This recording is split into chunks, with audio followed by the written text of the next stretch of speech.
विजय असो, महात्मा फुल्यांचा विजय असो, डॉक्टर बाबासाहेब आंबेडकरांचा विजय असो, क्रांतिज्योती सावित्रीबाई फुलेंचा विजय असो.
नमो तस्स भगवतो अरहतो सम्मा सम्बुद्धस्स नमो तस्स भगवतो अरहतो सम्मा सम्बुद्धस्स नमो तस्स भगवतो अरहतो सम्मा सम्बुद्धस्स बुद्धं शरणं गच्छामि धम्मं शरणं गच्छामि संघं शरणं गच्छामि द्वितीयंपि बुद्धं शरणं गच्छामि द्वितीयंपि धम्मं शरणं गच्छामि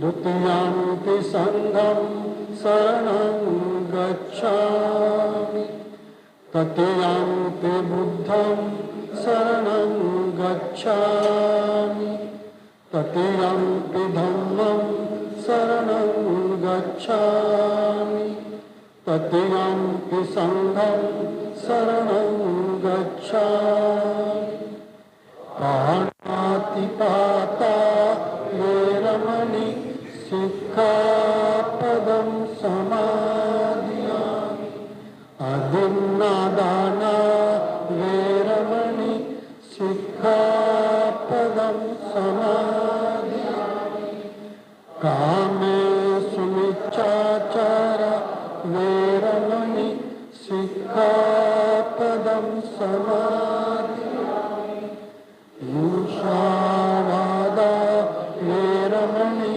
सिक्खापदं समादियामि सुरामेरयमज्ज प्रमादठाना वेरमणि सिक्खापदं समादियामि साधु साधु साधु. जय भीम, जय भीम, जय भीम.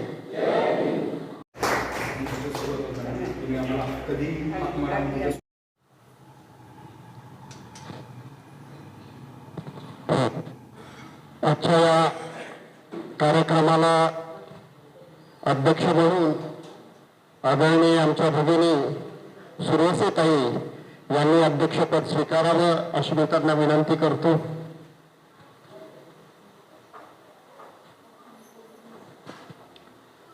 आताच मातलेताईचे नाव अध्यक्ष म्हणून मातले सरांनी सुरेशताईंचे नाव अध्यक्ष म्हणून घेतलेलं आहे. त्याचं माझं पूर्ण अभिनंदन आहे.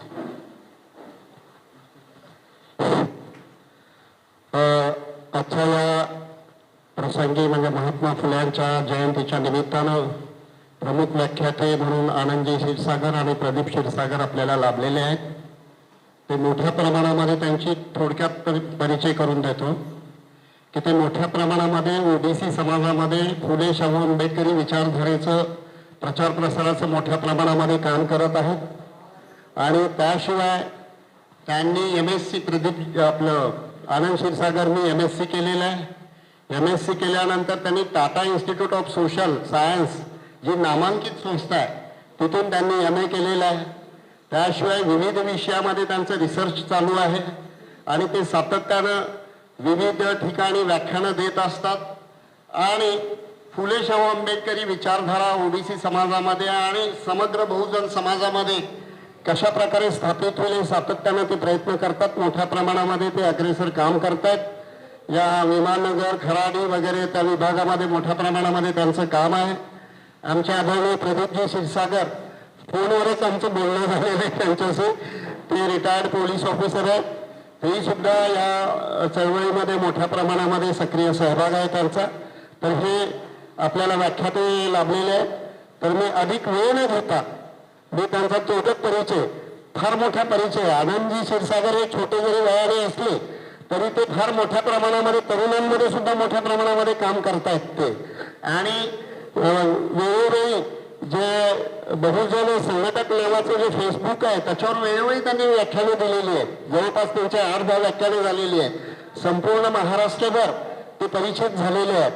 तर मी अधिक वेळ न घेता प्रदीपजी क्षीरसागर बोलणार आहेत का? तर मी थोडक्यात प्रदीपजी क्षीरसागरला त्यांना विनंती करतो की त्यांनी आपलं या प्रसंगी मनोगत व्यक्त करावं आणि तदनंतर मग आजचे जे प्रमुख व्यक्ती आहेत ते आनंदजी क्षीरसागर नंतर बोलतील. धन्यवाद.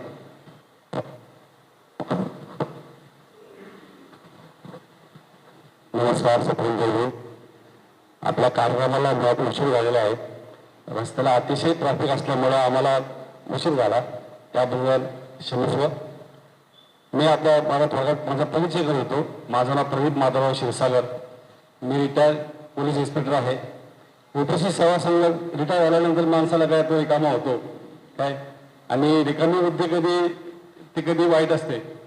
ते मग माणसाला पोलीस खात्यामध्ये सकाळी 9 वाजल्यापासून तर रात्री 11 वाजेपर्यंत सगळ्या जगाला तोंड द्या काय. रिटायर झाल्यानंतर दुसऱ्या दिवशी जेव्हा मी घरात बसलो आता करायचं काय आता प्रश्न पडला आणि मग म्हणलं ना आपण कुठेतरी गुंतलं पाहिजे. आपण समाजाची आपली फार जवळची ओळख आहे. रस्त्यावर पडलेल्या बेवारस मैतापासून तर अगदी VVIP चांगल्या VIP बरोबर मी बॉडीवरचं काम केलेलं आहे. म्हणजे आणि त्यामुळे मग मी ठरवलं की आता आपल्याला सामाजिक काम करायचं. आपण समाजाबरोबर आपल्याला माहिती आहे समाजाचं काय सुखदुःख आपण जवळून पाहिली. आमच्या पोलीस खात्यामध्ये काही जुने लोक म्हणतात तुम्हाला जर खूप पुण्य करायचं ना पोलीस खात्यात आहे आणि खूप पाप करायचं ना तरी पोलीस खात्यात आहे. तुम्ही दोन्ही करू शकता. तुमचं मन जर चांगलं असेल पुण्य करा गोरगरिबाला मदत करा तुम्हाला पुण्य मिळेल. आणि मग जर तुम्ही वाईट जर डोक्यात ठेवून कराल तर मग तुमच्या वाट्याला द्यायची येणार आहे.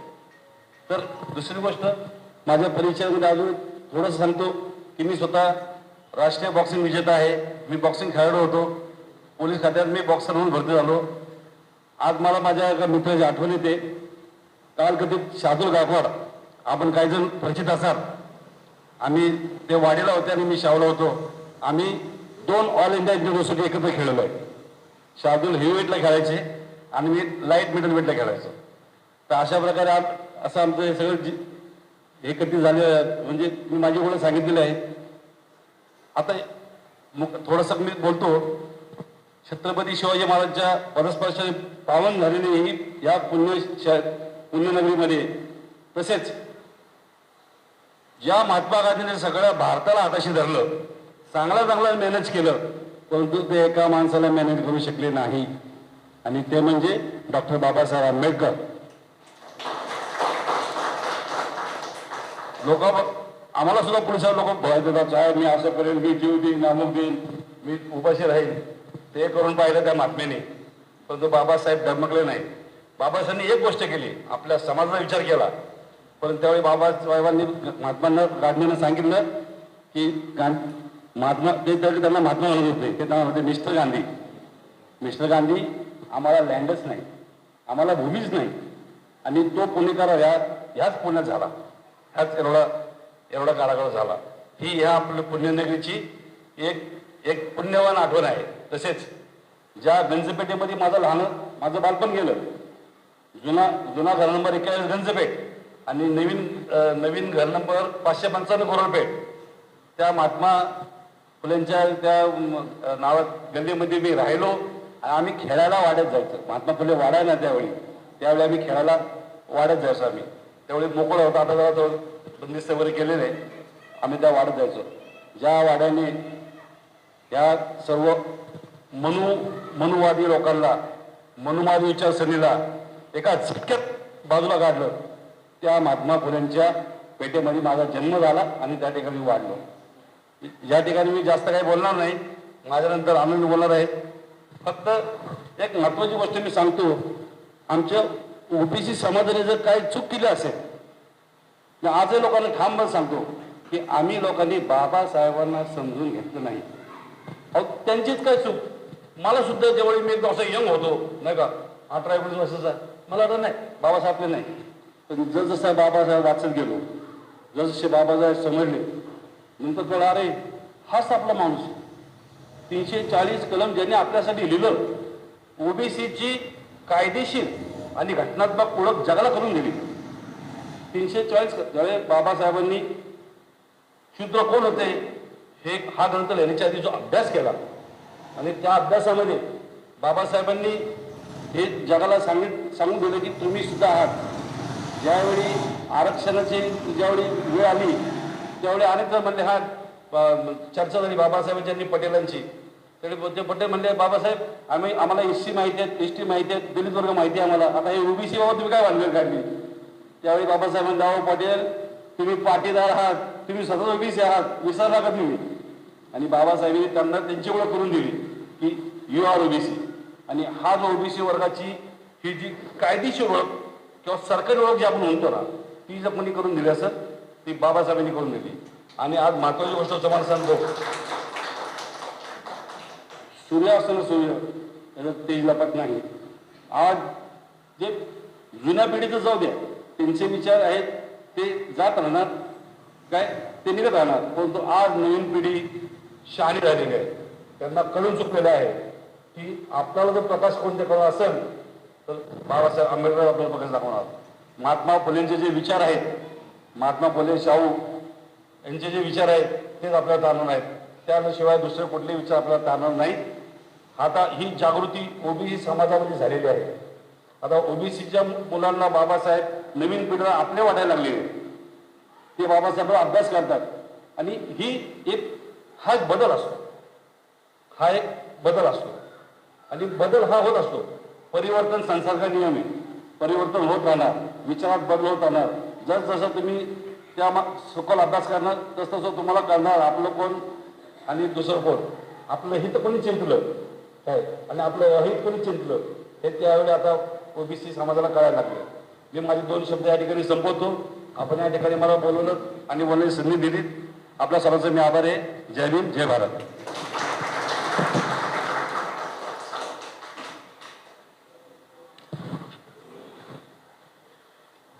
अधिक वेळ न घेता आजच्या या कार्यक्रमाचे प्रमुख वक्ते आदरणीय आनंदजी क्षीरसागर आमचे फार जुना आमचा परिचय, आता बरेच दिवसपासून आम्ही संपर्कामध्ये आहोत. सातत्याने आम्ही एकमेकांशी बोलत राहतो. फार चांगल्या पद्धतीने ते चळवळीमध्ये काम करतात. तर त्यांना मी विनंती करतो की त्यांनी आजचा त्यांचा जो विषय आहे त्यांनीच तो विषय ठरवलेला आहे आणि फार तो महत्त्वाचा विषय आहे. म्हणजे भारताच्या जडणघडणीमध्ये फुले शाहू आंबेडकरांचे विचार किती महत्त्वाचे आहेत या विषयावर त्यांनी व्याख्यान द्यायचं ठरवलेलं. तर त्यांना मी आग्रहाची विनंती करतो त्यांनी आपल्या व्याख्यानाला सुरुवात करावी.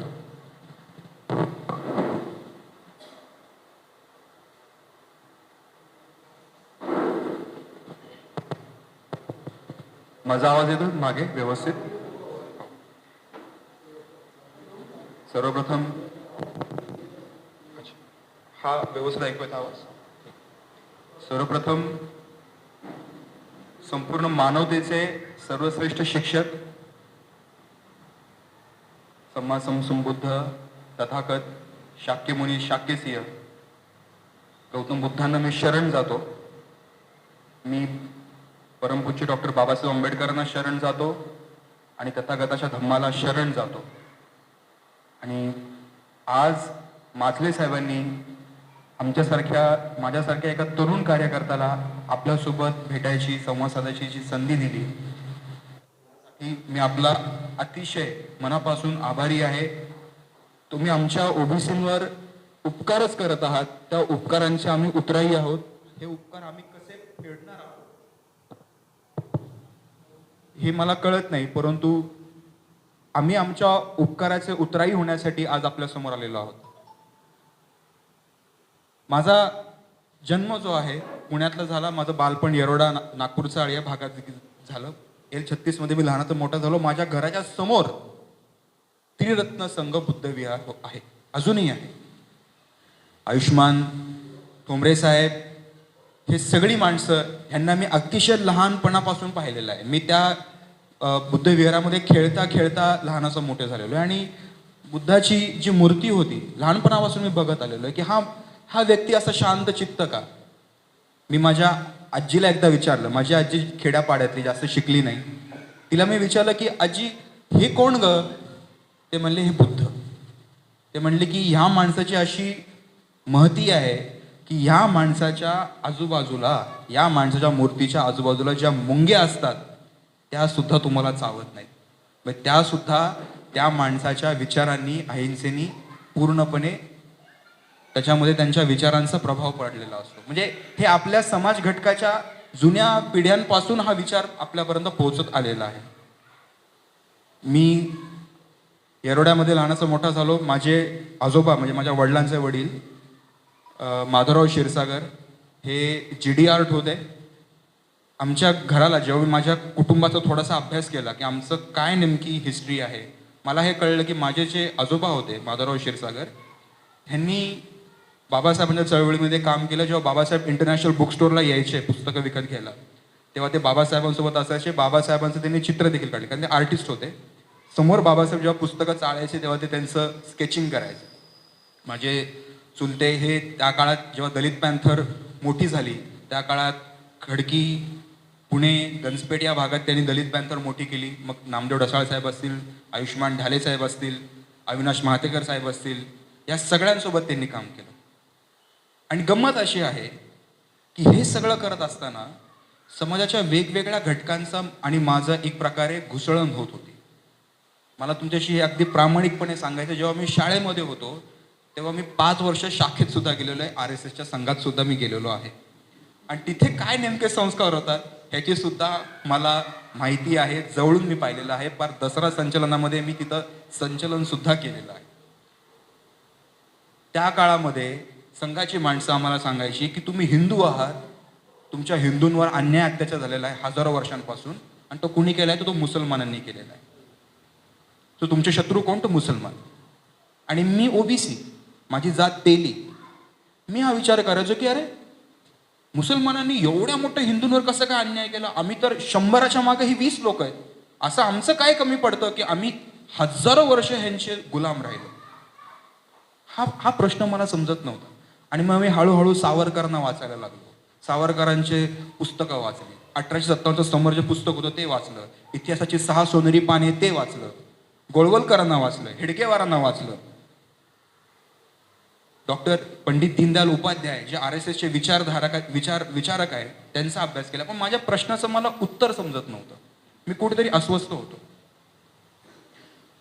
हे करत असताना जेव्हा मी कॉलेजमध्ये गेलो आणि माझी ओळख पहिल्यांदा बाबासाहेब आंबेडकर आणि महात्मा फुलांच्या लिखाणाची, साहित्याशी झाली. आणि तेव्हा मला बाबासाहेब आणि फुल्यांचे विचार कळायला लागले. आणि मला तेव्हा कळालं की या देशातला हिंदू म्हणजे नेमका कोण?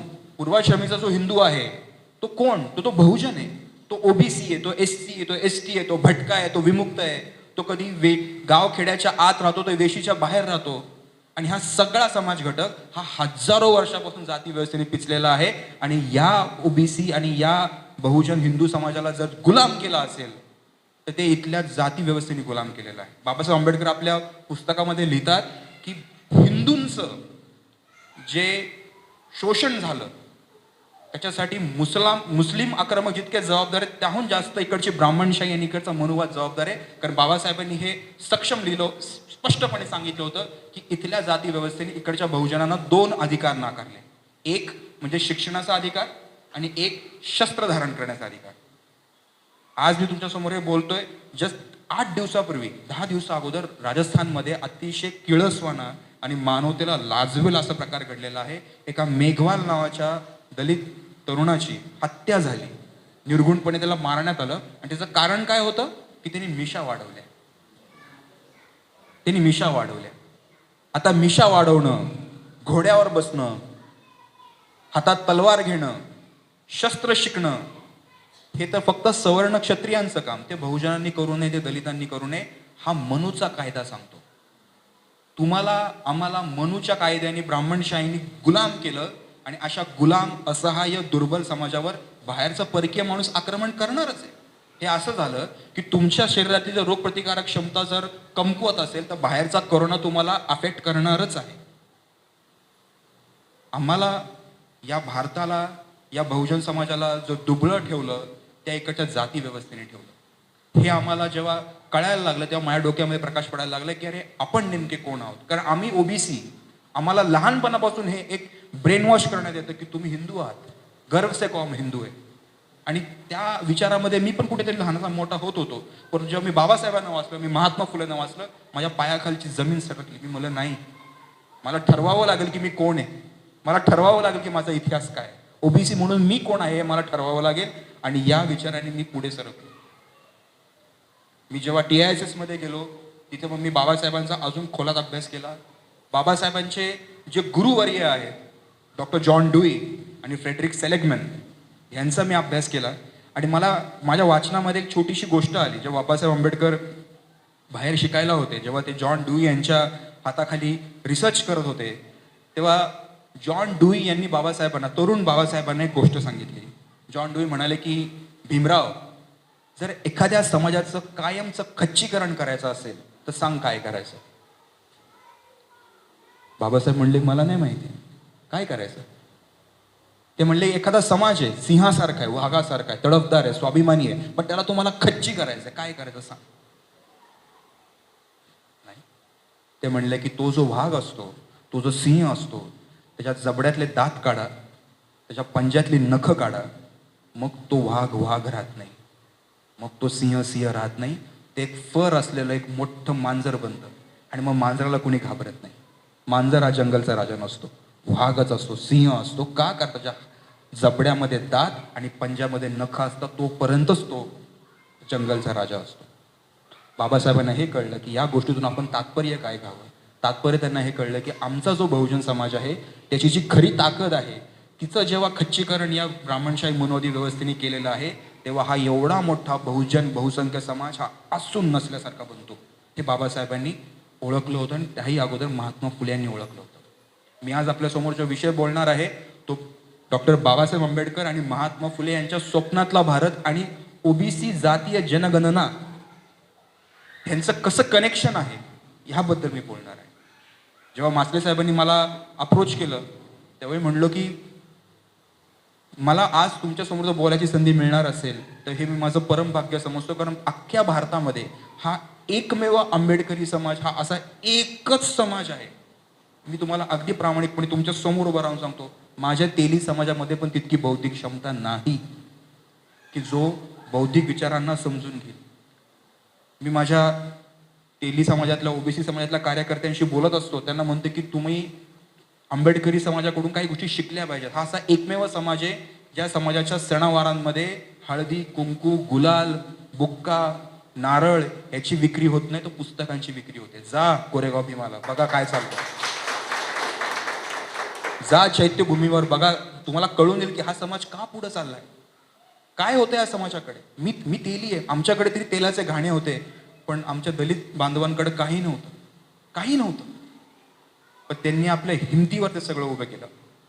बाबासाहेबांचा अभ्यास करून मला हे कळालं की समाजामध्ये जे तथाकथित लोक जे तुम्हाला विकासाचं स्वप्न दाखवत असतात त्याच्या विरुद्ध जो विचार करतो तोच खरा विकास घडवतो. उदाहरणार्थ, साधं उदाहरण, बाबासाहेब आंबेडकर जेव्हा भारताचा भाग्य लिहित होते त्या टायमाला महात्मा गांधी म्हणले खेड्याकडे चला, बाबासाहेब म्हणले नाही शहराकडे चला. बरोबर. ज्या काळामध्ये आपल्या समाजामध्ये महारवतनासाठी काही लोक संघर्ष करत होती, बाबासाहेब म्हणले महारवतनाचं तुम्ही लोक ठेवू नका, सोडा ते करून तुम्ही आयुष्यभर ग्रामीण अर्थव्यवस्थेचा भाग बनाल. आणि ग्रामीण अर्थव्यवस्था, ग्रामीण समाज व्यवस्था ही जातीय कचऱ्याचा उकिरडा आहे. आज तुम्ही जा महाराष्ट्रातलं जितकं ग्रामीण राजकारण आहे ते सगळं मराठा समाजाच्या हातामध्ये. का हो? मराठा समाज म्हणतो की नाही आम्ही सहकाराची चळवळ राबवली, सगळे सहकार महर्षी आमचे आहेत, दूध उत्पादक संघ आमचे आहेत, बँका आमच्या आहेत, साखर कारखाने आमचे आहेत, विखे पाटील मराठा, गोविंदराव पवार मराठा, अण्णासाहेब मगर मराठा. का हो असं? एखादा खाटीक समाजाचा माणूस सहकार महर्षी का नाही होत? एखादा मातंग समाजाचा माणूस सहकार महर्षी का नाही होत? कारण भारतातली सहकाराची चळवळ ही खऱ्या अर्थाने सहकाराची चळवळ कधीच नव्हती. ती जातीय चळवळ होती पहिल्या दिवसापासून. कारण या भारतामध्ये त्याच्याकडे जमीन असते तोच ग्रामीण व्यवस्थेमध्ये पॉवरफुल असतो. आपल्या मराठी भाषेमध्ये आपण बोलतो की वावर आहे तर पॉवर आहे. मराठ्यांकडे ते आहे. त्याच्या ताकदीवर त्यांनी सहकाराच्या चळवळी उभ्या केल्या आणि हा सगळा राजकीय आर्थिक ग्रामीण राजकारण त्यांच्या हातात कंट्रोल करू नये हे बाबासाहेबांनी ओळखलं होतं. म्हणले लाथ मार या ग्रामीण व्यवस्थेला, शहराकडे चला. ह्यांचे उकिरडे साफ करायची गरज नाही, ह्यांच्या तुकड्यांवर जगायची गरज नाही. हा स्वाभिमान तुमच्या समाजाने दाखवला, हा स्वाभिमान आमच्या समाजाला अजूनही दाखवता येत नाही. आणि इथंच माझ्यासारख्या ओबीसी तरुणांची लढाई आहे. महात्मा फुले हे बाबासाहेब आंबेडकरांचे गुरु हे आपल्या सगळ्यांना माहिती आहे. परंतु महात्मा फुले जेव्हा हा विचार करत होते की आपल्याला आपली चळवळ उभी करायची, तेव्हा ते या पुण्यामध्ये कसं पाहत होते, ते बहुजनांकडे कसं पाहत होते? महात्मा फुले हे असे एकमेव व्यक्ती आहेत की ज्यांनी पहिल्यांदा जातीविरुद्धची जी विचारधारा आहे तिला आपल्या जनमानसामध्ये उतरवलं. खऱ्या अर्थाने महात्मा फुले हे खूप विजनरी होते. डॉक्टर बाबासाहेब आंबेडकरांनी महात्मा फुलेंचं वर्णन करताना असं सांगितलं आहे की जर मला भविष्यात जाऊन जर समाजकार्य करायचं असेल तर मला नोकरी सोडावी लागेल. बाबासाहेबांनी नोकरी सोडली, सिडनहॅम कॉलेजची नोकरी सोडली, लॉ प्रोफेसरची नोकरी सोडली आणि व्यवसायात उतरले. कारण त्यांना माहिती होतं की तात्याराव फुले म्हणजे महात्मा फुले हे उत्तम बिझनेसमॅन होते. आपल्या येरवड्याचा जो पूल आहे तो महात्मा फुलेंच्या कंपनीने बांधलाय. कात्रजचा बोगदा महात्मा फुलेंच्या कंपनीने बांधला. एवढंच काय, जी वर्ल्ड हेरिटेज साईट आहे मुंबईचं महानगरपालिकेचं जे विक्टोरियन शैलीतलं बांधकाम आहे ते पण त्यांचंच आहे. बाबासाहेबांनी सुद्धा व्यवसायामध्ये उडी घेतली. त्या काळामध्ये बाबासाहेब म्हणत होते नोकरी बनून कुणाचे तुकडे चावत बसू नका, व्यावसायिक बना. कारण त्यांना हे माहिती होतं की आर्थिक ताकद आली की सामाजिक राजकीय ताकद आपोआप येते. ओबीसी समाज त्या टायमाला काय करत होता? आमचा ओबीसी समाजाची ही जसं साहेबांनी सांगितलं की आम्ही हीच चूक केली की आम्ही बाबासाहेबांना कधी ओळखूच शकलो नाही. मला बाबासाहेब समजायला माझ्या वयाची 27 वर्ष जावी लागली. 27 वर्ष जावी लागली. माझा प्रवास बाबासाहेबांकडे किंवा फुल्यांकडे डायरेक्ट झालेला नाहीये. तो सावरकर, तो हेडगेवार, तो गोळवलकर असं करत करत कार्ल मार्क्स, कम्युनिस्ट चळवळ असं करत करत गेलेलं आहे. त्यामुळे मला ह्या सगळ्यांच्या खऱ्या आतल्या गोम माहिती. आता कन्हैया कुमार मध्ये मध्ये बरेच बोलत होते, मोदींच्या विरुद्ध बोलत होते, भाजपच्या विरुद्ध बोलत होते.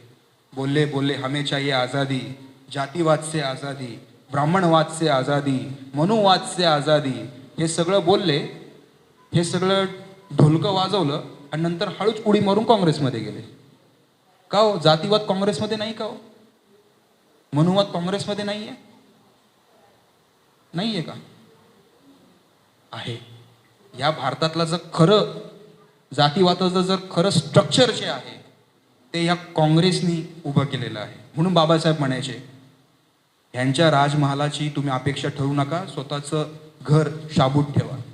म्हणून बाबासाहेब म्हणत होते आमच्या ओबीसी नेत्यांना त्या काळामध्ये, आता ओबीसी जनगणनेसाठी बरेचसे लोक प्रयत्न करतायत, मी माझ्या ओबीसी चळवळीतल्या लोकांना हेच सांगतोय, तुम्ही बाबासाहेब शिकले नाहीत म्हणून तुमचा प्रत्येक वेळी घात झालेला आहे आणि आत्ता पण नाही समजलं परत घात होणार आहे. कदाचित आपल्यापैकी काही जुन्या जाणत्यांना माहिती असेल की आपल्या महात्मा फुले यांनी सत्यशोधक समाज उभा केला त्या सत्यशोधक समाजाच्या विचारांवर या महाराष्ट्रामध्ये ब्राह्मणेतर चळवळ उभी राहिली. ब्राह्मणेतर चळवळ उभी राहिली. जेधे जवळकर काय हे असे नेते उभे राहिले. परंतु बाबासाहेबांनी या ब्राह्मणेतर चळवळांची गंमत बघितली आणि नंतर ते त्याच्यापासून वेगळे झाले. बाबासाहेब म्हणले की मी तुमच्यासारखा सत्यशोधक नाहीये, मी खरा सत्यशोधक आहे. असं का म्हणले बाबासाहेब? बाबासाहेब जे महात्मा फुलेंना आपलं गुरु मानतात, जे म्हणतात की मी खरा सत्यशोधक आहे, ते असल्या बोगस सत्यशोधक लोकांपासून लांब जातात. काय नेमका विचार बाबासाहेबांनी केला असेल ह्याचा आपण अभ्यास करण्याची गरज आहे. बाबासाहेबांनी सांगितलं, ज्या टायमाला विठ्ठल रामजी शिंदे डिप्रेस क्लासेस मिशनचे विठ्ठल रामजी शिंदे होते, त्यांचं असं म्हणणं होतं की लोकमान्य टिळकांच्या निधनानंतर गांधीजींच्या राजकीय नेतृत्वाचा उदय भारतामध्ये होत होता. ते म्हणले की आपण काँग्रेसच्या चळवळीपासून दूर राहता कामा नये, आपण आपली ब्राह्मणेतर चळवळ ही काँग्रेस सोबत विलीन केली पाहिजे. आणि बाबासाहेब त्या काळामध्ये सगळ्या ब्राह्मणेतर चळवळीच्या लोकांना निक्षून सांगत होते, काहीही करा, स्वतःचं स्वतंत्र अस्तित्व शाबूत ठेवा. मी हा विचार करतो, का बरं हा माणूस दिवस रात्र झटत असेल? कधी मूक नायक काढतो, आर्थिक चणचणे बंद पडतं. कधी बहिष्कृत भारत काढतो, आर्थिक चणचणे बंद पडतं. कधी जनता काढतो, आर्थिक चणचणे कमी बंद पडतं. कधी समता काढतो, आर्थिक चणचणे बंद पडतं. कधी बहिष्कृत हितकारणी सभा काढतो, आर्थिक चणचणे त्रास आहे बंद पडतं. कधी स्वतंत्र मजूर पक्ष काढतो, त्रास होतोय बंद पडतो. त्यानंतर शेड्यूल कास्ट फेडरेशन काढतो, त्रास होतोय बंद पडतोय. परत रिपब्लिकन पार्टी ऑफ इंडियाचा प्रयत्न करतो. का का असं होतंय? बाबासाहेब स्वतंत्र स्वतःचं अस्तित्व का ठेवू पाहतायत? कारण त्यांना माहिती आहे की आपल्याला कुणामध्ये विरघळून जायचं नाही. कारण आपण जर विरघळून गेलो तर संपलो. ओबीसींना हेच कळलं नाही. या भारतामध्ये 1931 मध्ये 15 ऑगस्ट 1947 ला भारत स्वतंत्र झाला. त्याच्याही अगोदर 1931 मध्ये जातीय जनगणना झाली आणि त्याच्यामध्ये हे कळलं की या भारतामध्ये दर 2 माणसांपैकी 1 माणूस ओबीसी आहे. म्हणजे भारतातली स्ट्रेट कट 50% लोकसंख्या ही ओबीसींची आहे. आणि ही जी जनगणना करणारा जो कोणी होता, तो आपल्या ना नात्याचा होता, ना गोत्याचा होता, ना रक्ताचा होता, ना कुणाचा नव्हता. तो ब्रिटिश साहेब होता, गोरा साहेब होता. 31 ला भारतावर राज्य होतं ब्रिटिशांचं. पण त्यांनी आपल्या ओबीसींसाठी, बहुजनांसाठी जनसंख्या मोजली आणि कळलं की 50% आमची लोकसंख्या आहे. त्यानंतर बरेच वारं वाहिलं स्वातंत्र्य चळवळीचं. 1947 ला भारत स्वतंत्र झाला आणि त्या काळात बाबासाहेब आंबेडकरांनी घटना निर्मितीची धुरा हातात घेतली आणि त्याचबरोबर कायदा मंत्री पदाची पण जबाबदारी हातात घेतली. त्या टायमाला 340 कलम बाबासाहेबांनी टाकायचा प्रयत्न केला. तेव्हा नेहरूंनी, पटेलांनी त्याला विरोध केलेला आहे. हे जे जातीय राजकारण आहे, हे भाजपचं राजकारण नाही आहे, हे काँग्रेसचं राजकारण आहे. आणि याच काँग्रेसच्या राजकारणातून योग्य तो जातीय धडा घेऊन आज भाजप त्यांचं राजकारण तुमच्या डोके मारू पाहते, लावू पाहते. म्हणून मी म्हणालो की या देशातलं जे जातीय राजकारण आहे ते असं आहे की इथं पांढऱ्या रंगाचा लांडगा आहे, इथे काळ्या रंगाचा लांडगा आहे. दोघं लढतात एकमेकांसोबत, म्हणतात की कोकराला कोण खाणार. आणि आपण कुठल्या लांडग्याची बाजू घेऊ शकत नाही, कारण त्यांना आपल्या नरडीचा घोट घ्यायचा आहे. माझ्या नजरेमध्ये काँग्रेस, भाजप, शिवसेना, मनसे, राष्ट्रवादी काँग्रेस हे सगळेच एका माळेचे मणी आहेत. हे स्पष्ट कळणं गरजेचं आहे. हे स्पष्ट कळलं पाहिजे. बाबासाहेब आंबेडकरांनी त्या काळात सांगितलं होतं की ओबीसीची जातीय जनगणना करा. नेहरूंनी केली नाही. बाबासाहेबांना राग आला. बाबासाहेबांनी कायदा मंत्री पदाचा राजीनामा दिला. आमच्या ओबीसींना असं वाटतं की बाबासाहेबांनी आमच्यासाठी काय केलं? ते तर बौद्धांचे होते, त्यांनी तर त्यांचंच केलं. आमच्यासाठी कुणी काय केलं? आम्ही तर हिंदू आहेत. आमच्या ओबीसींना, दळभद्री लोकांना, नालायकांना हेच कळलं नाही की तुमचा खरा बाप कोण आहे.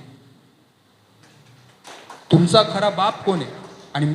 आणि इतिहास साक्षी आहे, जो आपल्या खऱ्या आईला, आपल्या बापाला विसरतो, तो दुसऱ्यांच्या हातचं खेळणं बनतो.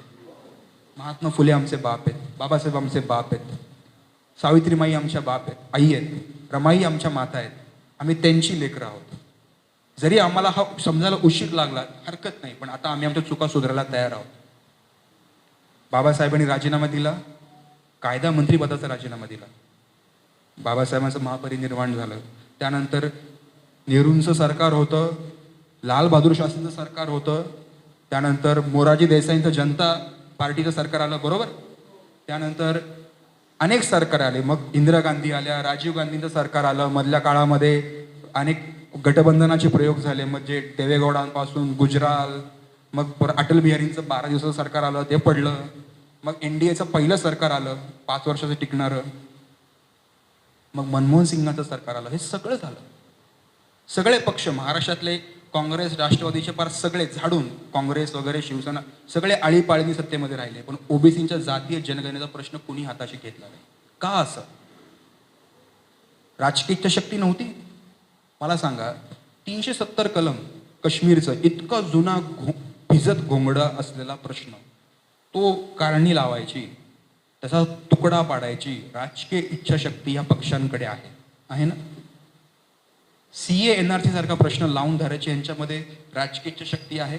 एवढा शेतकऱ्यांचा विरोध झाला तरी सुद्धा शेतीचे कायदे, शेतकरी कायदे लावून धरण्याची यांच्यामध्ये राजकीय इच्छाशक्ती आहे. मग ओबीसींची जातीय जनगणना करण्याची यांच्यात प्रॉब्लेम काय? इथं टेक्निकल प्रॉब्लेम नाहीये, इथे राजकारणाच्या ताकदीचा मुद्दा तयार होतो. हे कसं केलं जातं तुम्हाला मी सांगतो. बाबासाहेब आंबेडकरांनी घटना जेव्हा तयार केली तेव्हा शेड्यूल ट्राईबसाठी घटनात्मक आरक्षण तयार केलं, कॉन्स्टिट्युशनल रिझर्वेशन. पण ओबीसींना कॉन्स्टिट्युशनल रिझर्वेशन मिळालं नाही, कारण बाबासाहेबांची ती इच्छा होती, ते हाणून पाडली. ह्याच्या मागे काँग्रेसला भीती काय वाटत होती? काँग्रेसला ही भीती वाटत होती की जर ओबीसींना पण जर घटनात्मक आरक्षण मिळालं, जर शेड्यूल कास्टला पण घटनात्मक आरक्षण मिळालं, जर शेड्यूल ट्राईबला पण जर घटनात्मक आरक्षण मिळालं, तर हा सगळ्या समाजामध्ये आम्ही सगळे बहुजन एकच आहोत, आमचा इतिहास एक आहे, आमच्यावर जातीवादाचा जो शोषणाचा प्रकार आहे तो पण एक आहे, हे कॉन्शियसनेस तयार होईल. आणि मग जी राजकीय चळवळ उभी राहील, मग जी धार्मिक चळवळ उभी राहील, मग जी राजकीय चळवळ उभी राहील, ती उभी राहील. मग ओबीसी गणपतीची पूजा करणार नाही, तो हळूहळू बुद्धाकडे सरकेल. ह्याची भीती होती लोकांना. हे खरं आहे बरं का. तुम्हाला मी हे पण सांगतो, 1990 मध्ये जेव्हा मंडल कमिशनचा अहवाल आउट झाला, जाहीर झाला, तर त्याच्यावर सगळ्यात पहिल्यांदा लेख लिहिणारी कोणती संघटना होती? RSS. RSSचं ऑर्गनायझर आणि पांचजन्य नावाचे साप्ताहिक आहेत, त्यांचं थिंक टँक आहे. त्यांनी हे लिहिलं. ते म्हणले की भारतामध्ये ज्या काही क्रांत्या झाल्या आधुनिक भारतामध्ये, त्यातली एक पहिली क्रांती म्हणजे बाबासाहेबांनी धम्म स्वीकारणं. कारण एका विस्मरणात गेलेल्या धम्माला बाबासाहेबांनी एका अर्थाने पुनरुज्जीवनच दिलं. आणि ही दुसरी क्रांती आता होऊ घातलेली आहे ओबीसींची मंडल कमिशनच्या माध्यमातून. ती जर यशस्वी झाली तर या देशातलं ब्राह्मणांचं जे मनुवादी राजकारण आहे ते कायमचं संपेल. आणि हा प्रयत्न ऑलरेडी मान्यवर कांशीरामांनी UP मध्ये करून दाखवला पण होता. जिसकी जितनी संख्या भारी उसकी उतनी हिस्सेदारी, भागीदारी, हा फॉर्म्युला त्यांनी राबवला होता. UP सारखं राज्य, जाती व्यवस्थेचा बाले किल्ला. मला माहिती नाही तुमच्यापैकी किती लोकांनी शरद पवार यांचं लोकमाता सांगाती नावाचं त्यांचं आत्मचरित्र वाचलंय. त्याच्यामध्ये शरद पवारांचा एक किस्सा आहे. त्यातून तुम्हाला कळेल की UP मध्ये काय प्रकारचा जातीवाद होता आणि त्या राज्यामध्ये मान्यवर कांशीरामांनी बहुजन समाजवादी पार्टीचं सत्ता आणणं म्हणजे किती महत्वाची आणि किती मोठी गोष्ट आहे. जेव्हा महाराष्ट्रात जेव्हा दुष्काळ पडला होता, अन्नधान्य नव्हतं, आणि त्या टायमाला उत्तर प्रदेश हे अन्नधान्याच्या बाबतीमध्ये सरप्लस राज्य होतं.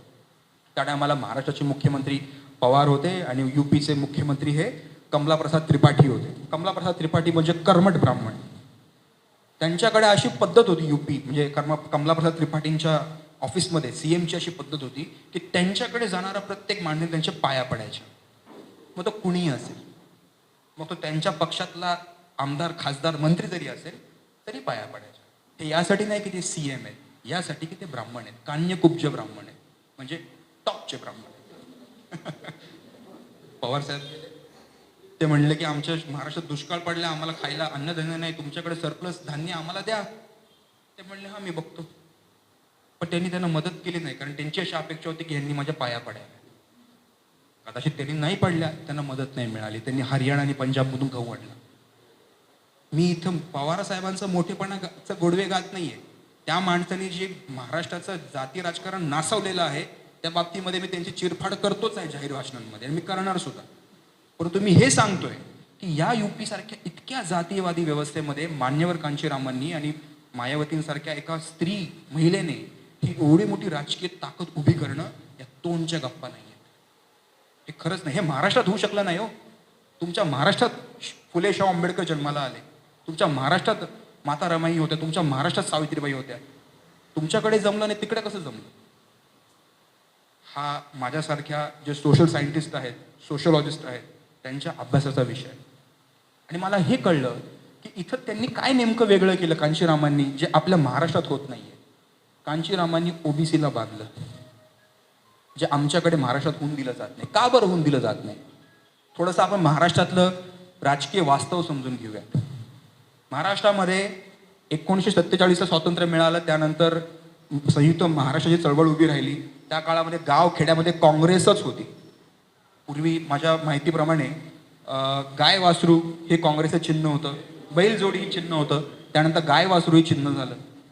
तो काळ म्हणजे अडाणी माणसं कुणाला द्यायचं मत, शिक्का काँग्रेसला द्यायचं, ही त्यांची विचारधारा होती. या काळामध्ये संयुक्त महाराष्ट्र चळवळीचं हळूहळू हळूहळू वादळ उभं राहिलं होतं. आणि 1966मध्ये शिवसेना या संघटनेचा जन्म झाला. आज शिवसेनेचे नेते किंवा माननीय बाळासाहेब हे सगळे म्हणतात की आम्ही उभं केलं, आम्ही संयुक्त महाराष्ट्राचं आंदोलन उभं केलं. मला तुम्हाला सांगायचं आहे की संयुक्त महाराष्ट्र चळवळीचं आंदोलन हे यशस्वी झालं, ते टिकलं, ते डॉक्टर बाबासाहेब आंबेडकरांमुळे. हे शिवसेनेची लोक बोलणार नाहीत, कारण त्यांना त्यांचा शिक्का पुढे करायचा आहे. पण ही आपली जबाबदारी की आपण सत्य बोललं पाहिजे. हे नेमकं काय घडलं होतं त्या काळामध्ये? संयुक्त महाराष्ट्र चळवळीचा जो काही प्रकार चालला होता, त्याच्यामध्ये समाजवादी पण पक्ष होता, त्याच्यामध्ये कम्युनिस्ट पण पक्ष होते, लाल बावटा पण पक्ष होता, त्याच्यामध्ये प्रबोधनकार ठाकरे होते, आचार्य अत्रे होते, हे सगळी लोक होती. पण त्यांच्यामध्ये एकही नव्हती, एकमेकांचे पाय ओढणं चाललं होतं. कोणी एक असा तालेवार नेता नव्हता, कोणी असा एक मोठा नेता नव्हता जो या सगळ्यांना कान ओढून सरळ एका लाईनीमध्ये आणेल. आणि त्या टायमाला प्रबोधनकारांनी बाबासाहेबांची भेट घेतली होती आणि बाबासाहेबांना म्हणाले होते की बाबासाहेब, तुम्ही जर आलात तर संयुक्त महाराष्ट्र चळवळ टिकेल, नाहीतर या महाराष्ट्रातून मुंबई कधी मिळणार नाही. सखा पाटील आणि पंडित नेहरू यांचं ठरलेलं आहे की मुंबई महाराष्ट्राला द्यायची नाही. तेव्हा बाबासाहेब म्हणले की तुमची काय भूमिका आहे? ते म्हणाले की आमचा असा विचार चालला आहे की वेळ पडली तर काँग्रेससोबत युती तयार करू, सत्ता उभी करू, जेणेकरून आपल्याला काँग्रेस मुंबईमध्ये आपली ताकद वाढवता येईल आणि मुंबई मग महाराष्ट्राला. बाबासाहेब म्हणले एक मिनिट, तुम्ही जे अशी सत्ता तयार करणार असाल तर त्या सत्तेला मी माझ्या काठीने सुद्धा शिवणार नाही. तुम्हाला स्वतंत्र राहावं लागेल, तुम्हाला एकत्र राहावं लागेल. तसं असेल तरच माझा शेड्यूल कास्ट फेडरेशन ऑफ पक्ष तुमच्यासाठी उभा राहील. आणि बाबासाहेबांच्या ह्या धोरणामुळे, त्यांच्या विचारामुळे संयुक्त महाराष्ट्र चळवळीचं आंदोलन यशस्वी ठरलं. हे शिवसेनेचे लोक सांगणार नाहीत, पण हे आपण लक्षात घेणं गरजेचं आहे. याही पलीकडचं तुम्हाला सांगतो, विठ्ठल उमाप, लोकशाहीत विठ्ठल उमाप, बहुजन समाजाचे, मातंग समाजाचे, त्यांनी त्या काळामध्ये शाहीर अमर शेख, असे अनेक आपल्या बहुजन समाजाच्या मोठमोठ्या कलाकारांनी अख्खं महाराष्ट्र तापून ठेवला होता. पण त्यांचा या संयुक्त महाराष्ट्र चळवळीच्या इतिहासामध्ये म्हणावी तशी नोंद घेतली जात नाही, कारण इथं जातीवाद आडवा येतो. इथं जातीवाद आडवा येतो, हे समजून घेण्याची गरज आहे. मी मगाशी म्हणलो की मी जसं काँग्रेसला सुद्धा धारेवर धरतो, तसं मी कम्युनिस्टांना सुद्धा धारेवर धरतो. कारण हे कम्युनिस्ट जे आहेत त्यांचं सुद्धा बाबासाहेब आंबेडकरांनी खरं स्वरूप ओळखलं होतं. तुम्हाला एक साधा एक किस्सा सांगतो की जेव्हा बाबासाहेब आंबेडकरांनी स्वतंत्र मजूर पक्ष जेव्हा तयार केला होता, तेव्हा गिरणगाव मुंबईमध्ये कामगारांची चळवळ खूप मोठ्या प्रमाणात वाढत होती आणि ती कामगारांची चळवळ ही कम्युनिस्टांच्याच हातामध्ये होती. तेव्हा बाबासाहेबांना कळलं की अरे हे जे कामगार आहेत गिरणगावांमध्ये, साला त्यांच्यात पण जातीवाद आहे. कारण त्याच्यातलं सूत कताईचं जे काम आहे ते दलित बहुजन कामगारांकडे, पण धागा तयार करण्याचं जे थ्रेडिंगचं काम आहे ते आमच्याकडे दिलं जात नाही. ते असं का बरं? कारण त्या काळातल्या ज्या थ्रेड्सच्या ज्या मशीन्स होत्या, त्याचा धागा तयार करताना त्या धागाचं एक टोक तोंडात ठेवावं लागायचं.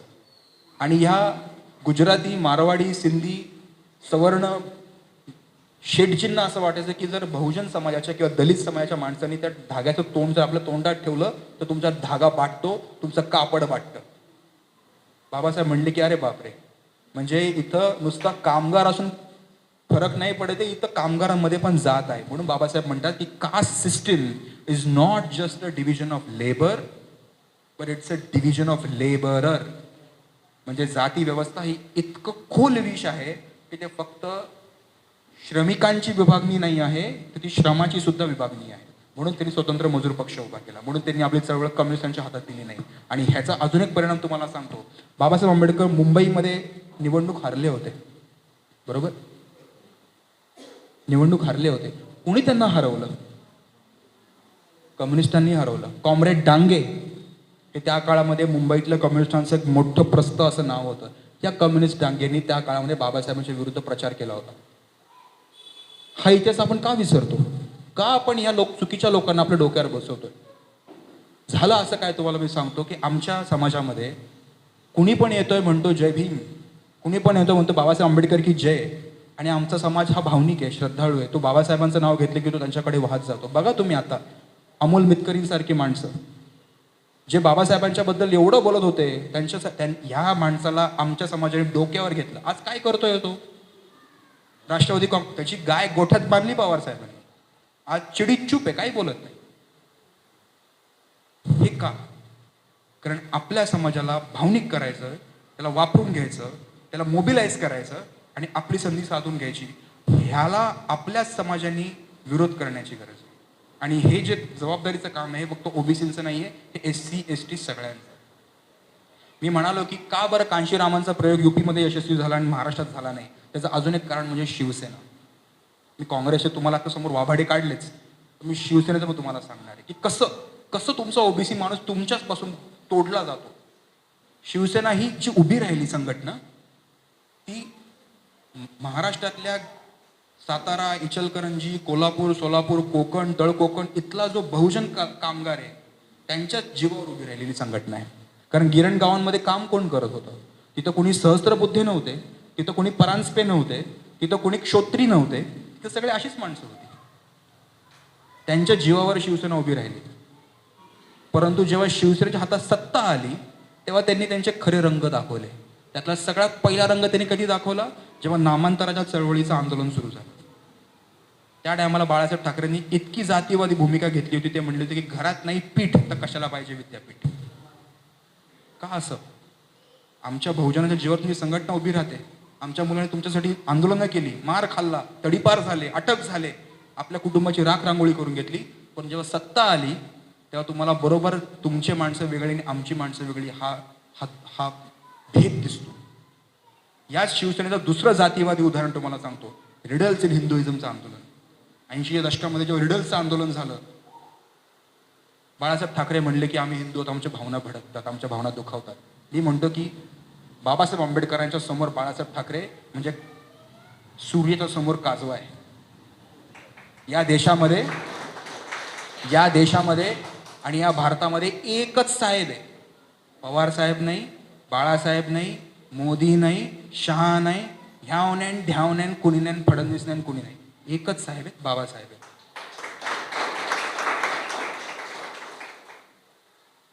या बाळासाहेब ठाकरेंनी त्या टायमाला रिडल्स इन हिंदुइझमला विरोध केला होता. त्या टायमाला त्या काळातले जे तरुण पिढीचे नेते होते, नेतृत्व होतं, त्यांनी याला लढाई करून विरोध केला. त्यामुळे आज माझ्यासारख्या अभ्यासकांना रिडल्स इन हिंदुइझम पुस्तक वाचायला मिळतं. आज रामनवमी आहे, बरोबर? काल होती, हां बरोबर. आमचे हिंदू लोक, आमचे ओबीसी वर्गाने काढत फिरतायत. राम मंदिर, राम लल्ला आएंगे, मंदिर वही बनाएंगे. वा रे वा. तुम्ही ह्याच रामाबद्दल बाबासाहेब आंबेडकर काय लिहितात ते वाचलंय का? इथं तुम्हाला खरं राजकारण कळून येतं की आमच्या बहुजनांना कसं फसवलं जातं, कसा ब्राह्मणी बुद्धिभेद केला जातो, कसा ब्राह्मणी कावा असतो. रामायणामध्ये शबरीची गोष्ट आहे की राम जेव्हा वनवासाला गेले तेव्हा एक म्हातारी आदिवासी बाई, दुर्बल बाई शबरी, ती आली रामाकडे, म्हणली की माझ्या उष्टे बोर खा रे बाबा प्रभू रामचंद्र. आणि आमच्या प्रभू रामचंद्रांनी खूप प्रेमाने ते बोरं खाल्ली, त्याचा गावगावा. परंतु हाच राम जेव्हा राज्य मिळवून जेव्हा अयोध्येत जातो, त्याचं जे वर्णन रामायणात उत्तरकांडामध्ये केलेलं आहे ते वेगळंच आहे. प्रभू रामचंद्राकडे त्या टायमाला काही ब्राह्मण आले, म्हणले अरे तू स्वतःला मर्यादा पुरुषोत्तम मानतोस, आदर्श पुरुष मानतोस, आदर्श राजा मानतोस, तुझ्या राज्यामध्ये धर्म मेला, संपला, खलास झाला. तो म्हणला अरे असं काय झालं? तो मला धर्म मेला, धर्म म्हणजे काय? वर्णाश्रम धर्म मेला, जाती धर्म मेला. कसं काय? तो म्हणला तुझ्या राज्यामध्ये शूद्र वेदांचे अधिपती झालेत. म्हणलं हे काय प्रकार आहे? तो म्हणला की अरे एक शंभूक नावाचा शूद्र आहे ज्याने ज्ञान घेतलंय आणि तो आता ब्राह्मणांना जाहीर सभांमध्ये हरवायला लागलाय. रामाने आणलं त्याला आपल्या समोर. म्हणलं का रे बाबा हे खरं आहे का? तो म्हणला हा हे खरं आहे. मी त्या ब्राह्मणाच्या घरचं पाणी भरायचो, त्याचं काम करायचो, कानावर पडता पडता मला ज्ञान इतकं झालं की मी त्या ब्राह्मणांना पण हरवू शकतो. रामाने शंभुकाचा वध केला, खून केला, वध नाही खून केला, शिरच्छेद केला. या गोष्टीमधून आपण काय तात्पर्य शिकायचं? या गोष्टीमधून आपल्या बहुजनांनी हे तात्पर्य शिकायचं की या ब्राह्मणवादी समाजाला तुम्ही शबरी सारखं हवंय. तुम्ही शंभूक नाही बनायचं. तुम्ही जास्तीत जास्त काय बनायचं? छानपैकी गप्पा मारायच्या, ह्यांची कौतुकं करायची, ह्यांच्या पुढं करायचं आणि गप्प बसायचं. ह्यांच्या डोळ्यात डोळे घालून प्रश्न विचारायचे नाही. जेव्हा तुम्ही ते करायला लागता तेव्हा तुम्ही त्यांचे एक नंबरचे शत्रू बनता. म्हणजे तुम्हाला शबरी बनवायचं आहे पण तुम्हाला शंभूक बनवायचं नाही. आणि माझी इच्छा आहे की माझ्या ओबीसी समाजामध्ये शबरी नको, आम्हाला शंभूक बनायचं. आम्हाला बाबासाहेबांनी डोळ्यात डोळे घालून बोलायला शिकवलंय. आम्हाला कोणाच्या हातून हात जोडून राहायला शिकवलं नाही. म्हणून बाबासाहेब आंबेडकर म्हणते की जा तुमच्या घराच्या भिंतीवर लिहा की आम्हाला शासनकर्ती जमात बनायचं. हे बाबासाहेब आंबेडकर. माझ्या माता भगिनी तिथे आहेत. भारतामध्ये national crime record bureau NCRB नावाची संस्था आहे. या संस्थेमध्ये भारतामध्ये जितके गुन्हे होतात आणि त्यातही किती जातीय गुन्हे होतात, अट्रॉसिटीज होतात, त्याची एक डेटा तयार केला जातो. आणि ह्याच्यामध्ये एक सेक्शन असा असतो की आमच्या शेड्यूल कास्ट आणि शेड्यूल ट्राईबच्या ज्या महिला आहेत त्यांच्यावर कुठल्या प्रकारचे जातीय अन्याय अत्याचार होत आहेत, लैंगिक अन्याय अत्याचार होत आहेत, याचा डेटा केला जातो, गोळा केली जाते आणि त्याच्यानुसार त्यांच्यासाठी पॉलिसीज तयार केल्या जातात. ही खूप चांगली गोष्ट आहे. परंतु माझा प्रश्न असा आहे की जर भारतामध्ये जर 100 बलात्कार झाले त्यातले माझं ठाम असं मत आहे की त्यातले 50 बलात्कार हे ओबीसी महिलांवर होतात. कारण तुमची लोकसंख्याच 50% आहे. पण त्या ओबीसी महिलांची कुठलीही गणिती NCRB मध्ये नाही.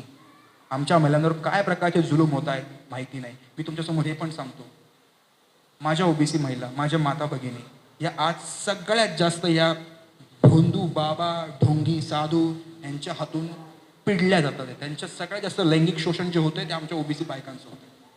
आणि मी काल आमच्या तेली समाजाचा कार्यक्रम होता, तिथं पण मी हे बोलतोय. मला नाही परवा पडत की त्यांनी मला नाही जरी बोलवलं हरकत नाही, पण सत्य बोललं गेलं पाहिजे. कारण तुकोबा तेच म्हणतात की सत्य सांगा जरी कटू लागे, चाला नाही मागे आला कोणी.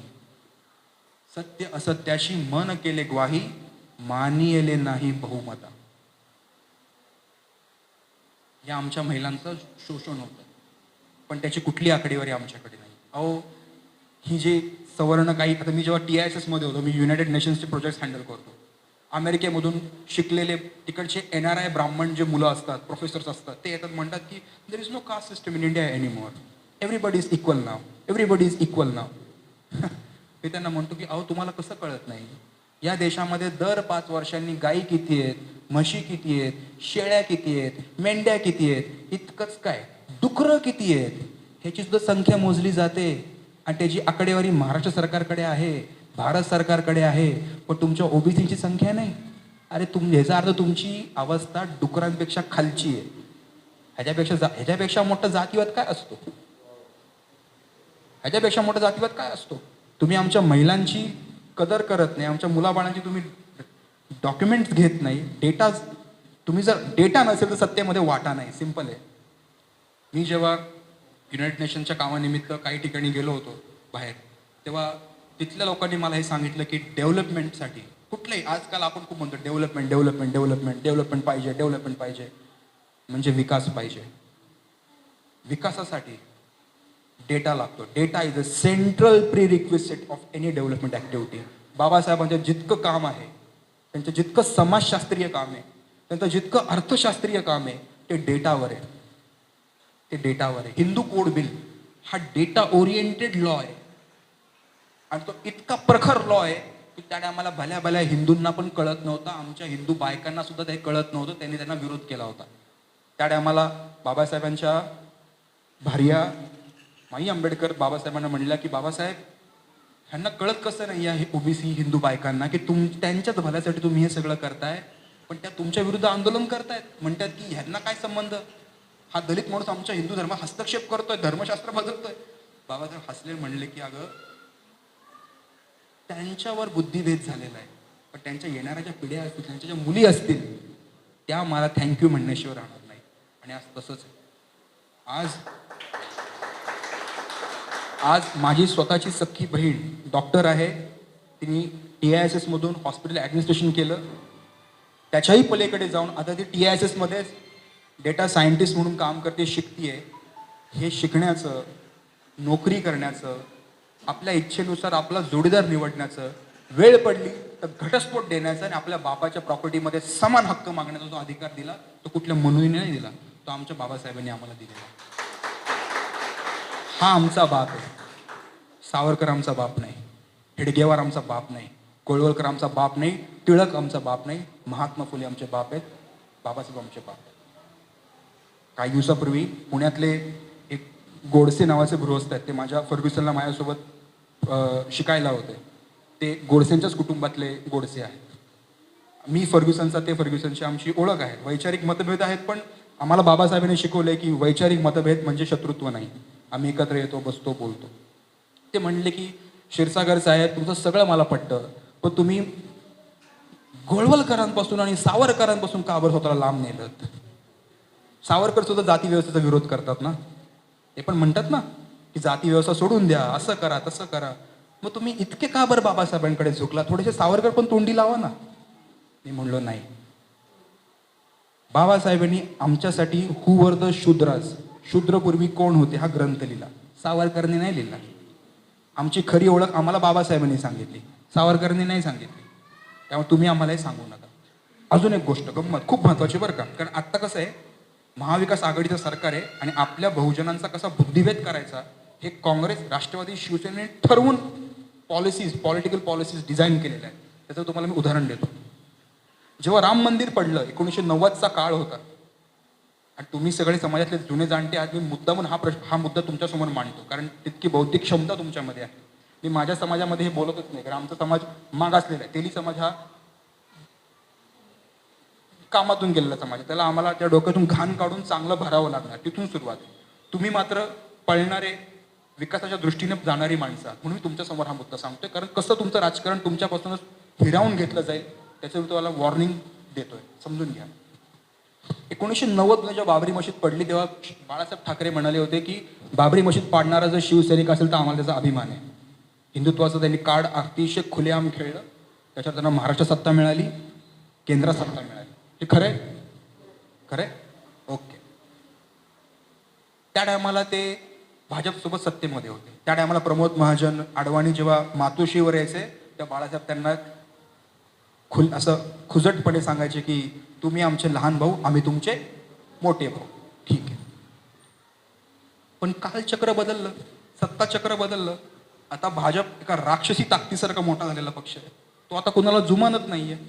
काँग्रेसचं तर महाराष्ट्रात अस्तित्व गेल्याच जमाय, राष्ट्रवादीचं पण गेल्याच जमाय, आणि शिवसेनेला आता आपल्या अस्तित्वाची भीती वाटली. कारण मोदींचं हिंदुत्व, शहाचं हिंदुत्व, RSSचं हिंदुत्व हे आज इतकं प्रखर आहे की शिवसेनेचं हिंदुत्व यासमोर छोटं वाटायला लागलंय. मग आता शिवसेनेला पुन्हा आपलं हिंदुत्व वाढवायचं आहे. आता ते कसं वाढवत आहे?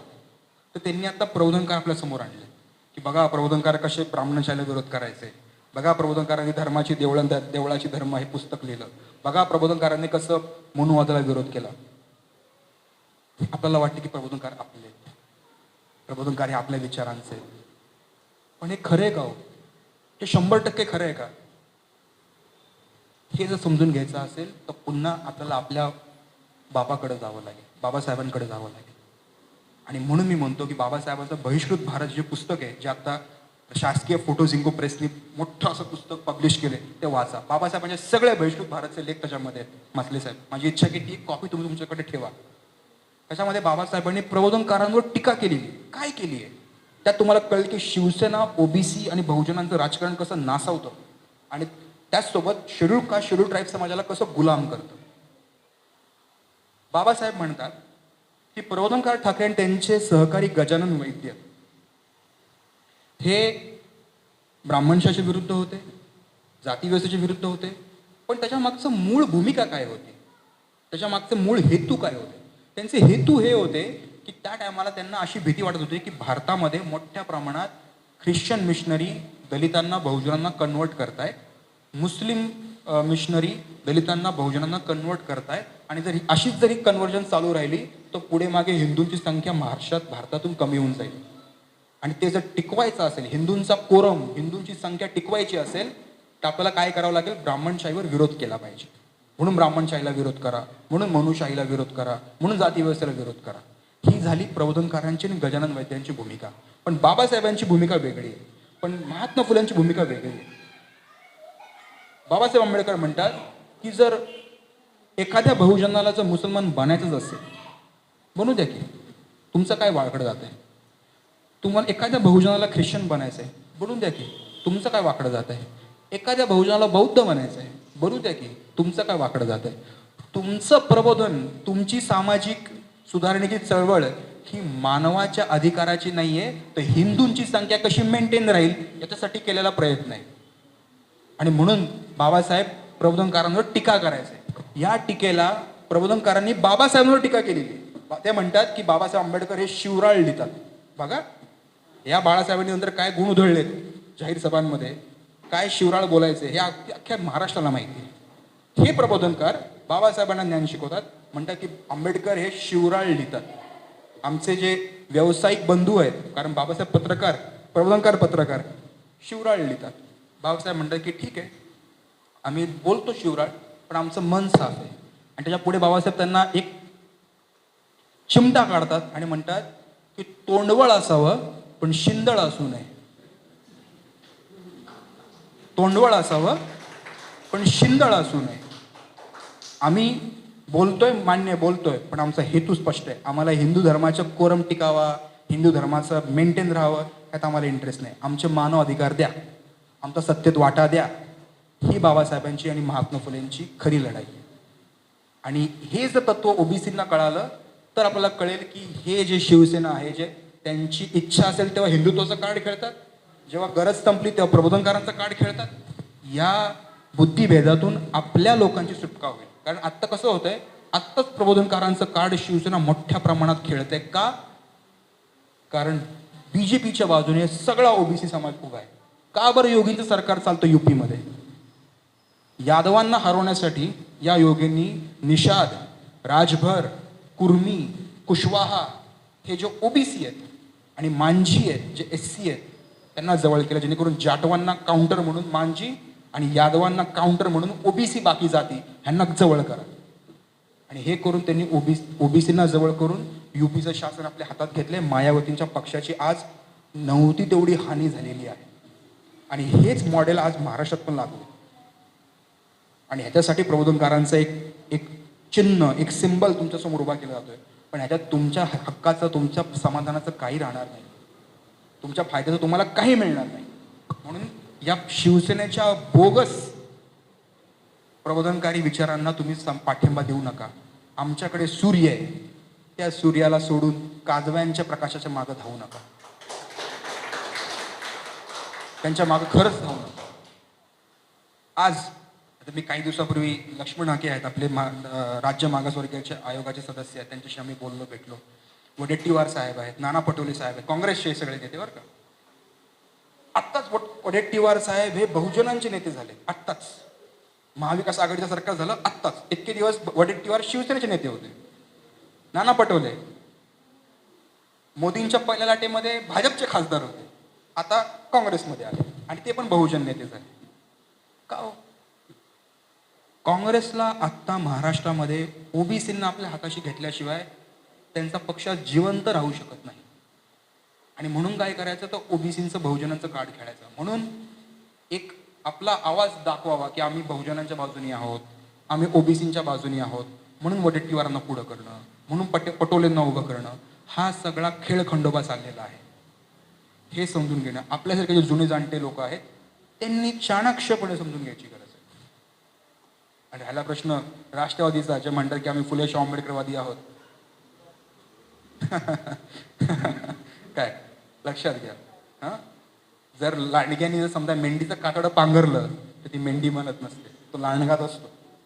त्यामुळे ह्यांच्या नादी लागायची गरज नाही. मग आपण काय केलं पाहिजे? इथेच खऱ्या अर्थाने ओबीसी, एससी, एसटी समाजाच्या भविष्याचा प्रश्न उभा राहतो. बाबासाहेबांच्या जीवन कार्याचा, त्यांच्या राजकारणाचा मी अभ्यास केला आणि मला हे दिसून आलं की बाबासाहेब जेव्हा कोलंबिया युनिव्हर्सिटीमध्ये शिकायला होते, 1920चा काळ होता, तरुण बाबासाहेब, 20तले बाबासाहेब, यंग बाबासाहेब त्या टायमाला कोलंबियात शिकले. कुठं राहत होते? हार्लम नावाच्या एका काळ्या लोकांच्या झोपडपट्टीमध्ये राहत होते, कारण हार्लमचा कॅम्पस आणि कोलंबियाचा कॅम्पस हा एकत्र जवळ आहे. आणि त्या काळामध्ये काळ्या लोकांची स्वतःची आपली चळवळ चालू होती. त्या टायमाला WB डिबॉय, लँगस्टन ह्यू ही सगळी माणसं काळ्या लोकांच्या समाजाला चैतन्य देत होते, त्यांच्या अन्यायाबद्दल लिहित होते आणि ह्याचा प्रभाव बाबासाहेबांवर पडलेला आहे. तो इतका पडलेला आहे की त्या टायमाला बाबासाहेब आंबेडकरांनी डॉक्टर WEB डिबॉय यांना पत्र व्यवहार केलेला आहे मुंबईमधून, भारतामधून, आणि हे सांगितलेलं आहे की हा जो जातीवादाचा प्रश्न जो आहे तो काँग्रेस कधीही सॉल्व्ह करणार नाही. काँग्रेसचे खायचे दात वेगळे आहेत, दाखवायचे वेगळे आहेत. मग ते नेहरू असो, पटेल असो, बोस असो, कुणी असो, हा प्रश्न मी युनायटेड नेशन्समध्ये घेऊन जाणार आहे. आणि तुम्ही WEB डिबॉय यांनी काळ्या लोकांचा प्रश्न हा युनायटेड नेशन्समध्ये घेऊन गेलेला आहे. तुम्हाला तिथली प्रोसेस माहिती आहे, तिथला फॉर्म स्ट्रक्चर्स माहिती आहेत, मला त्याची माहिती द्या. आणि WEB डिबॉय यांनी ती माहिती बाबासाहेबांना दिलेली आहे. हा इतिहास आहे आपला. बऱ्याचशा लोकांना माहिती नाही. बऱ्याचशा लोकांना हे देखील माहिती नाही की आफ्रिकेमध्ये म्हणजे काळ्या लोकांच्या चळवळ आपण म्हणतो की काळ्या लोकांच्या चळवळीमध्ये त्यांचे बाबासाहेब कोण? Doctor Martin Luther king junior. हां, पण ते खरेच बाबासाहेब म्हणजे तिकडचे विचारांचे वाहक आहेत का? नाही. कारण डॉक्टर मार्टिन लुथर किंग हे गांधीवादी होते. त्यांनी तिकडची जी चळवळ केली ती कंप्लीट गांधीजींच्या तत्वावर केली, इतकी केली, त्याचं इतकं कॉपी केलं की काळ्या लोकांच्या डोक्यावर गांधी टोप्या होत्या. हे खरं आहे. तुम्ही त्याच्या ब्लॅक अँड व्हाईट व्हिडिओ पाहू शकता. I have a dream today, हे त्यांचं गाजलेलं भाषण आहे. त्याच्या बाजूला त्यांचे सगळे कार्यकर्ते ते गांधी टोपी घातलेले. त्यांना हे सांगितलं की एक थोबाडीत मारले की दुसरा गाल पुढं करा. बाबासाहेब तसे नव्हते. या बाबासाहेबांचा खरा मेसेज WEB डिबॉय यांनी घेतला आणि त्याचा खरा मेसेज त्याच्या पुढे जाऊन माल्कम एक्स नावाच्या नेत्यांनी घेतला. हा माल्कम एक्स कोण होता? मी तुम्हाला का सांगतोय? तुम्हाला मी हे सगळं भारतीय, महाराष्ट्रातलं, स्थानिक, जागतिक राजकारण का सांगतोय? कारण तुम्हाला हे कळलं पाहिजे की ह्या गोष्टी आयसोलेटेड नाही आहेत. या गोष्टी अशा तुकड्या तुकड्यामध्ये समजून घेण्याच्या नाही आहेत. हा प्रवाह आहे. या प्रवाहाचे आपण साक्षीदार आहोत. हा विचार कुठून कुठून आपल्यापर्यंत येतो ते आपल्याला कळलं पाहिजे. माल्कम एक्स हा त्या काळातला हार्लमच्या झोपडपट्टीतला एक गुन्हेगार होता, दलाल होता, बायकांचा गुंड होता, ड्रग्ज विकायचा. जेलमध्ये गेला, शिक्षा झाली. त्या काळात त्यांनी तिथल्या चळवळीचा अभ्यास केला. तिकडे त्या टायमाला एलिजा मुहम्मद आणि नेशन ऑफ इस्लाम नावाची चळवळ होती, तिचा अभ्यास केला. आणि ते करता करता त्यांच्या हातामध्ये बाबासाहेबांचं सुद्धा लिटरेचर लागलेलं आहे. त्यांनी गांधींचं पण लिटरेचर वाचलं, बाबासाहेबांचं पण वाचलं आणि ते कळलं की गांधी आपल्या कामाचे नाही आहेत. ज्या टायमाला बाबासाहेब आपल्याकडे सेपरेट सेटलमेंटचा विचार मांडत होते की आम्हाला आमचे वेगळ्या सेटलमेंट द्या, सेम भूमिका माल्कम एक्स अमेरिकेत मांडतात. सेम भूमिका. बाबासाहेब म्हणतात की आम्हाला आरक्षण नको, आम्हाला स्वतंत्र मतदारसंघ पाहिजे. सेम भूमिका माल्कम एक्स मांडतात. हा योगायोग नाही आहे, हा विचारांचा आदान प्रदान आहे. परंतु आमच्याकडे कसं होतं, काँग्रेसी राजकारण बघा कसं असतं. जेव्हा जेव्हा तुम्हाला भारत आणि अमेरिका आणि काळ्या लोकांचे संबंध असं काहीतरी तुमच्या समोर येतं तेव्हा आमचा माणूस काय करतो? जातो, गांधीजींची हार फुलं त्यांना देतो, माल्कम एक्स डॉक्टर किंग यांचा जय जयकार करतो, कारण ते गांधीवादी, आमच्याकडे गांधीजी. झालं, आमचे सांस्कृतिक संबंध तयार झाले. पण काळ्या लोकांना बाबासाहेब नाही कळले पाहिजे याची खात्री केली जाते. तुम्हाला खोटं वाटेल, जोहान्सबर्ग युनिव्हर्सिटी आहे साऊथ आफ्रिकेतली, तिथं सेसिल रोड्स नावाचा एक गोरा गुलामांचा व्यापारी होता. त्यांनी असं म्हणतात की जोहान्सबर्ग जी सिटी आहे ती वसवली आफ्रिकेमध्ये. त्या सेसिल रोडचा पुतळा जोहान्सबर्ग सिटीमध्ये 2 वर्षापूर्वी तिकडच्या विद्यार्थ्यांनी फोडला. आणि तेवढंच नाही, त्यांनी गांधीजींचा पण पुतळा फोडला. त्याचा आपल्या भारतामध्ये खूप म्हणजे आपले जे डिप्लोमॅट जे असतात, परराष्ट्र मंत्री वगैरे, ह्यांच्यापर्यंत बरंच त्याचं वरच्या लेवलला गोष्टी गेल्या की अरे बापरे तुम्ही गांधीजींचं का फोडलं वगैरे वगैरे. सेसिल रोड तर गुलाम, काळ्या लोकांचा गुलामांचा व्यापारी होता, ते मी समजू शकतो. पण गांधीजी तर आमचे अहिंसेचे पुजारी आहेत, त्यांचं तुम्ही का असं केलं? ते म्हणले की आम्हाला गांधीजी नाही पाहिजे, आम्हाला जोहान्सबर्ग सिटीमध्ये भारत सरकारकडून गांधीजींचा पुतळा बसवू नका, आम्हाला जोहान्सबर्ग युनिव्हर्सिटीमध्ये महात्मा फुले आणि बाबासाहेब आंबेडकरचा पुतळा बसवा. कारण तिथले काळे जोहान्सबर्ग मधले आफ्रिकन जे विद्यार्थी आहेत, मी त्यांच्याशी स्वतः बोललेलो आहे, मी त्यांच्यासोबत राहिलेलो आहे, TSS मध्ये ते माझ्याशी बोलायचे या गोष्टीवर. ते आम्हाला सांगायचे की आम्हाला गांधीजींचं खरं स्वरूप माहिती आहे. जितके गांधीजी भारतीयांनी ओळखले नाहीत तेवढे गांधीजी आम्ही काळ्या आफ्रिकी लोकांनी ओळखलेले आहेत. त्याचं उदाहरण तुम्हाला मी सांगतो. गांधीजी त्याने आम्हाला साऊथ आफ्रिकेमध्ये आपला आश्रम चालवायचे, है ना, आश्रम चालवायचे. आणि त्याच काळामध्ये दुसरं बोयर युद्ध तयार झालं होतं. तेव्हा आफ्रिकन जे झुलू जे आदिवासी होते त्यांच्या विरुद्ध जे ब्रिटिश गोरे होते त्यांचं युद्ध चाललं होतं. आणि त्या काळामध्ये गांधीजींनी ॲम्ब्युलन्स सर्व्हिस सुरू केली होती, रुग्णवाहिका सर्व्हिस सुरू केली होती. ती कोणासाठी? तर युद्धामध्ये जखमी असलेल्या सैनिकांसाठी. आता मला एक सांगा, युद्धामध्ये जेव्हा युद्ध होतं तेव्हा दोन्ही साईडचे सैनिक जखमी होतात. जर तुम्हाला मानवतावादी सेवा करायची असेल तर दोन्ही सैनिकांना सेवा द्या. पण गांधीजींची सर्व्हिस जी होती ती फक्त गोऱ्या सैनिकांसाठी होती, काळ्या सैनिकांसाठी नव्हती. म्हणजे जे झुलू योद्धे होते त्यांना गांधीजींची सेवा नव्हती. कारण गांधीजींना फक्त असं वाटायचं की गोरे लोक काळ्या लोकांचा अधिकार त्यांचा झाला पाहिजे, इकडे राज्य आला पाहिजे, आणि हे जे रानटी काळे आहेत ते सिव्हिलाइज झाले पाहिजे, ते सभ्य झाले पाहिजे. हे गांधीजींचं त्याने आम्हाला माइंडसेट होतं.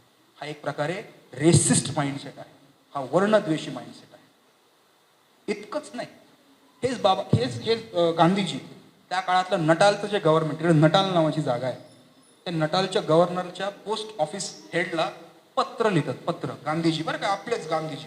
दे दी हमें आजादी बिना खडग बिना ढाल, साबरमती के संत तूने कर दिया कमाल वाला. संत जो आहे आपला तो नटालला पत्र लिहितो, म्हणतो की तुम्ही जे गोरी लोकांनी हे जे पोस्ट ऑफिस तयार केलंय ना, तुम्ही चुकीचं काम केलं. तुम्ही 2 दरवाजे तयार केले तिकडे आणि तुम्ही आहे ना हे चुकीचं काम केलं. का? कारण एक दरवाजा गोरा साहेबासाठी आणि एक दरवाजा काळ्या लोकांसाठी. पण आम्ही भारतीय आहेत ना, या आफ्रिकन काळ्यांपेक्षा जरा वरचे आहोत. आमच्यासाठी वेगळा दरवाजा तयार करा, 2 नाही 3 करा. हे गांधीजी, हेच गांधीजी पुढे जाऊन जेव्हा हिटलरच्या युद्ध सुरू झालं तेव्हा ते म्हणले की ज्यू लोकांवर हिटलर जुलूम करतोय ना, त्या जुलूमापासून ज्यू लोकांनी स्वतःला मुक्तता करून घ्यावी, सामूहिक आत्महत्या करावी. हे गांधीजी. बाबासाहेब म्हणले की is he lost his mind? This old man has lost his mind. Gandhiji म्हणाले की तुमच्या देशामध्ये लोकसंख्या वाढती आहे आणि त्या काळामध्ये आपल्याकडे अज्ञान होतं, गुप्तरोग खूप पसरायचे. ते म्हणलं की ह्यापासून, आणि महिलांचं त्यामुळे लवकर त्या चाइल्ड बर्थमध्ये त्यांचा जीव जायचा. गांधीजी म्हणले की हे जर थांबवायचं असेल तर तुम्ही सगळ्यांनी ब्रह्मचारी राहा. बाबासाहेब म्हणले की अरे this man has lost his mind or what. असं ब्रह्मचारी राहून समाज ब्रह्मचारी राहत नाही. तुम्हाला त्यांना कुटुंब नियोजनाचे धडे द्यावे लागतात. इतका आमचा माणूस हा पुढारलेला होता. आम्ही त्यांना विसरलो, आम्ही चुकीच्याच लोकांच्या मागं पडतोय. हे आम्हाला जाहीरपणे बोलणं गरजेचं आहे, हे आम्हाला जाहीरपणे सांगणं गरजेचं आहे. ओबीसी जनगणना जर झाली नाही ना तर हा ओबीसी पुढच्या 10 वर्षामध्ये भाजपचा, संघाचा कट्टर कट्टर कट्टर कार्यकर्ता बनेल. आणि तो झालेला आहे, मी तुम्हाला सांगतो. हो, तो झालेला आहे. माझं बालपण या येरोडा नागपूरच्या भागामध्ये गेलेलं आहे. येरोडा, लोहगाव, इतक्या मोठ्या प्रमाणात रामनवमीची जयंती आम्ही कधी बघितली नाही. हे आत्ताच होत आहे बंधू भगिनींनो. म्हणजे त्या लोकांचं तुमच्या समाजामध्ये काय लेवलचं ब्रेन वॉशिंग आणि काय लेवलचं पेनिट्रेशन आहे, शिरकाव आहे, हे कळलं पाहिजे. आज तुमच्या रस्त्यावरचा भाजीवाल्यापासून ते पंतप्रधान आणि राष्ट्रपती रामनाथ कोविंद हे सुद्धा RSSचे आहे. लोक म्हणतात की रामनाथ कोविंद तर आमचे दलित समाजाचे आहेत, त्यांच्याशी तुमचा काय प्रॉब्लेम आहे हो? मी म्हटलं अहो, हे रामनाथ कोविंद रामभाऊ म्हाळगी संस्थेचे अध्यक्ष होते. तिथं RSSचे सगळे लोक ट्रेन होतात. माणूस फक्त जातीने आमचं नको, तो नीतीने आमचा पाहिजे. तो नीतीने आमचा पाहिजे. मला लोक म्हणतात की अहो सर तुम्ही पण तेली ना, क्षीरसागर, मोदी पण तेली आहेत ना, घाणची तेली आहेत ना, मग तुमचा प्रॉब्लेम काय? मी म्हणलो नुसता तेली करून प्रॉब्लेम नाही, त्या तेलाचा घाणा उलटाच फिरतोय. आम्हाला तो नकोय, आम्हाला तो नाही पाहिजे. नुसता जातीचा असून चालत नाही, नीतीचा असावा. म्हणून मी म्हणतोय वेळ पडली, आम्ही जरी ओबीसी असलो तरी आम्ही बाबासाहेबांच्या विचारांचे पालक आहोत. आम्ही बाबासाहेबांची चळवळ जिथं जाईल तिथं जायला तयार आहोत, जिथं जाईल तिथं तयार आहे. ओबीसी माणूस त्याची जर जनगणना झाली नाही, पुढच्या 10 ते 15 वर्षामध्ये RSSचं इंडॉक्ट्रिनेशन, भाजपचं हिंदुत्ववादाचं इंडॉक्ट्रिनेशन ओबीसीमध्ये इतकं तयार होईल की हाच ओबीसी उद्या SC समाजावर, आणि मला हे खूप दुःखाने सांगावं असं वाटतं, त्यांच्यावर अट्रॉसिटी करेल. आजही ते होत आहे. मी माझ्या समाजाच्या चुकीच्या गोष्टी पाठीशी घालायला इथं आलेलो नाही मासले साहेब, मी खरं तेच बोलणार. माझ्या समाजात ओबीसी समाज SC समाजाच्या लोकांवर अट्रॉसिटी करतोय. माझे TISS मधले विद्यार्थी SC समाजातले मला म्हणतात की अरे आनंद तू ओबीसीचं काम करतो, पण आम्हाला छळणारे, आमचे घरं जाळणारे ओबीसीचे. तेव्हा मला रागही येतो, दुःखही होतं, आणि मी विचार करतो की असं का होतं. हा आमचा ओबीसी माणूस राक्षस नाहीये, त्या डोक्यामध्ये व्हायरस घुसलाय. जसा कोरोना व्हायरस असतो ना, तसा हा मनुवादाचा, ब्राह्मणवादाचा व्हायरस आहे. तो आम्हालाच काढावा लागला, आणि त्याच्यासाठी आम्हाला प्रखरपणे त्यांच्यासमोर बाबासाहेब, फुले, शाहू, आंबेडकर, पेरियार न्यावे लागते. ओबीसींच्या आरक्षणासाठी आमची इच्छा आहे की जो आमचा आंबेडकरी समाज आहे, ज्यांनी आमच्यावर उपकार केलेले आहेत, मी त्यांच्या उपकारांच्या खाली दबलेलो आहे. कारण मला पूर्ण कल्पना आहे, जेव्हा आमचा ओबीसी समाजाचा माणूस राम मंदिराची लढाई लढत होता, मशीद पाडत होता, तेव्हा मंडल कमिशनसाठी आमचा आंबेडकरी समाज लाट्या खात होता, अटक होत होता. आमच्या महिला त्यासाठी अटक होत होत्या, हे आम्हाला माहिती आहे. त्यामुळं या कुठल्या गैरसमजामध्ये मी नाही आहे की तुमचं योगदान, अरे तुमचंच योगदान आहे. आज हे मी बोलतोय, हे जे शब्द मला मिळाले हे बाबासाहेबांमुळे मिळाले, तुमच्या समाजामुळेच मला मिळाले. मी तुमचा उतराई आहे, उपकाराखाली आहे.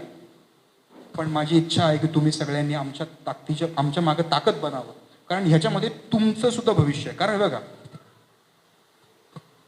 मला इथे बाबासाहेबांची आठवण येते. बाबासाहेबांनी बहिष्कृत हितकारणी सभा काढली, स्वतंत्र मजूर पक्ष काढला, कामगारांचं राजकारण केलं, मग शेड्यूल कास्ट फेडरेशन काढला, शेड्यूल कास्टचं राजकारण केलं. पण त्यांना कळलं की अरे नाही, तरी पण आपण खरे प्रश्न सोडवत नाही आहोत. कारण खरा प्रॉब्लेम जो आहे ना, तुम्ही 100% जरी आमच्या शेड्यूल कास्ट, शेड्यूल ट्राईब समाजाला एम्पॉवर केलं, सशक्त केलं, तरी 50% समाज घटक जो ओबीसी असेल तर या समाजाचं जातीय वास्तव बदलणार नाही. सो त्याला पण आपल्यासोबत घेतला पाहिजे. म्हणून तिने रिपब्लिकनची चळवळ उभी करायचा त्यांचा विचार होता. म्हणून ते डॉक्टर राम मनोहर लोहिया यांच्या पत्रव्यवहारामध्ये होते. हा इतिहास आहे. ओबीसींची जातीय जनगणना झाली ना की ओबीसींना कळेल की त्यांचे खरे भाऊ कोण आणि त्यांचे खरे शोषक कोण. मग ओबीसींना कळेल की मग मोदी आपले आहे का बाबासाहेब आपले आहे का फुले आपले आहे. जर आपल्याला बाबासाहेब आंबेडकर आणि फुले यांच्या स्वप्नातला भारत उभा करायचा असेल तर SC, ST, OBC समाजाची जातीय जनगणना झाली पाहिजे. ओबीसी समाजाचं 27% आरक्षण आता संपलेलं आहे. आम्हाला आता इथून पुढे नगरसेवकाला रिझर्वेशन नाही, आमदारकीला रिझर्वेशन नाही, ग्रामपंचायतीला रिझर्वेशन नाही. कुठल्या शेड्यूल कास्टच्या लोकांना असं वाटत असेल की हे फक्त ओबीसीचं आहे बाबा, हे आमच्यापर्यंत येणार नाही. नाही, आग आमच्या घराला लागली तर उद्या तुमच्या पण घराला येणार आहे. कारण हे फक्त ओबीसींचं नाही आहे. हा जो दबाव आहे तो फक्त मुसलमानांवर नाही, तो ओबीसींवर नाही, तो सगळ्यांवर आहे. तो सगळ्यांवर आहे, सगळ्यांवर आहे, लक्षात घ्या. त्यामुळे जर ओबीसी आणि SC एकत्र नाही आले, तुमची मुलं, आमची मुलं पुन्हा मागं जाते आणि मागे जाऊन पुन्हा आपल्याला तेच करायचं नाही जे आजपर्यंत आपण करत आलेलो. कारण इथून पुढे जी भारतामध्ये भांडवलशाही आहे, म्हणजे माझे जे प्रोफेसर होते TISS मध्ये, त्यांच्याशी मी भांडलो होतो. त्यांचं नाव आहे डॉक्टर रामकुमार. डॉक्टर रामकुमार यांची मी ओळख करून देतो. हे भारतातले 1 नंबरचे ॲग्रिकल्चर इकॉनॉमिस्ट. म्हणजे रामकुमार यांच्याकडे तुम्ही जर शेतीचं अर्थशास्त्र शिकलात तर तुम्हाला जगातलं सगळं अर्थशास्त्र शेतीचं समजतं. आणि मला खूप अभिमान होता पूर्वी की मी रामकुमारांकडे शिकतोय. माझे प्रोफेसर, माझे गाईड असे, त्यांनी मला रिडिंग लिस्ट दिली आहे, रिडिंग लिस्ट अभ्यास करायला.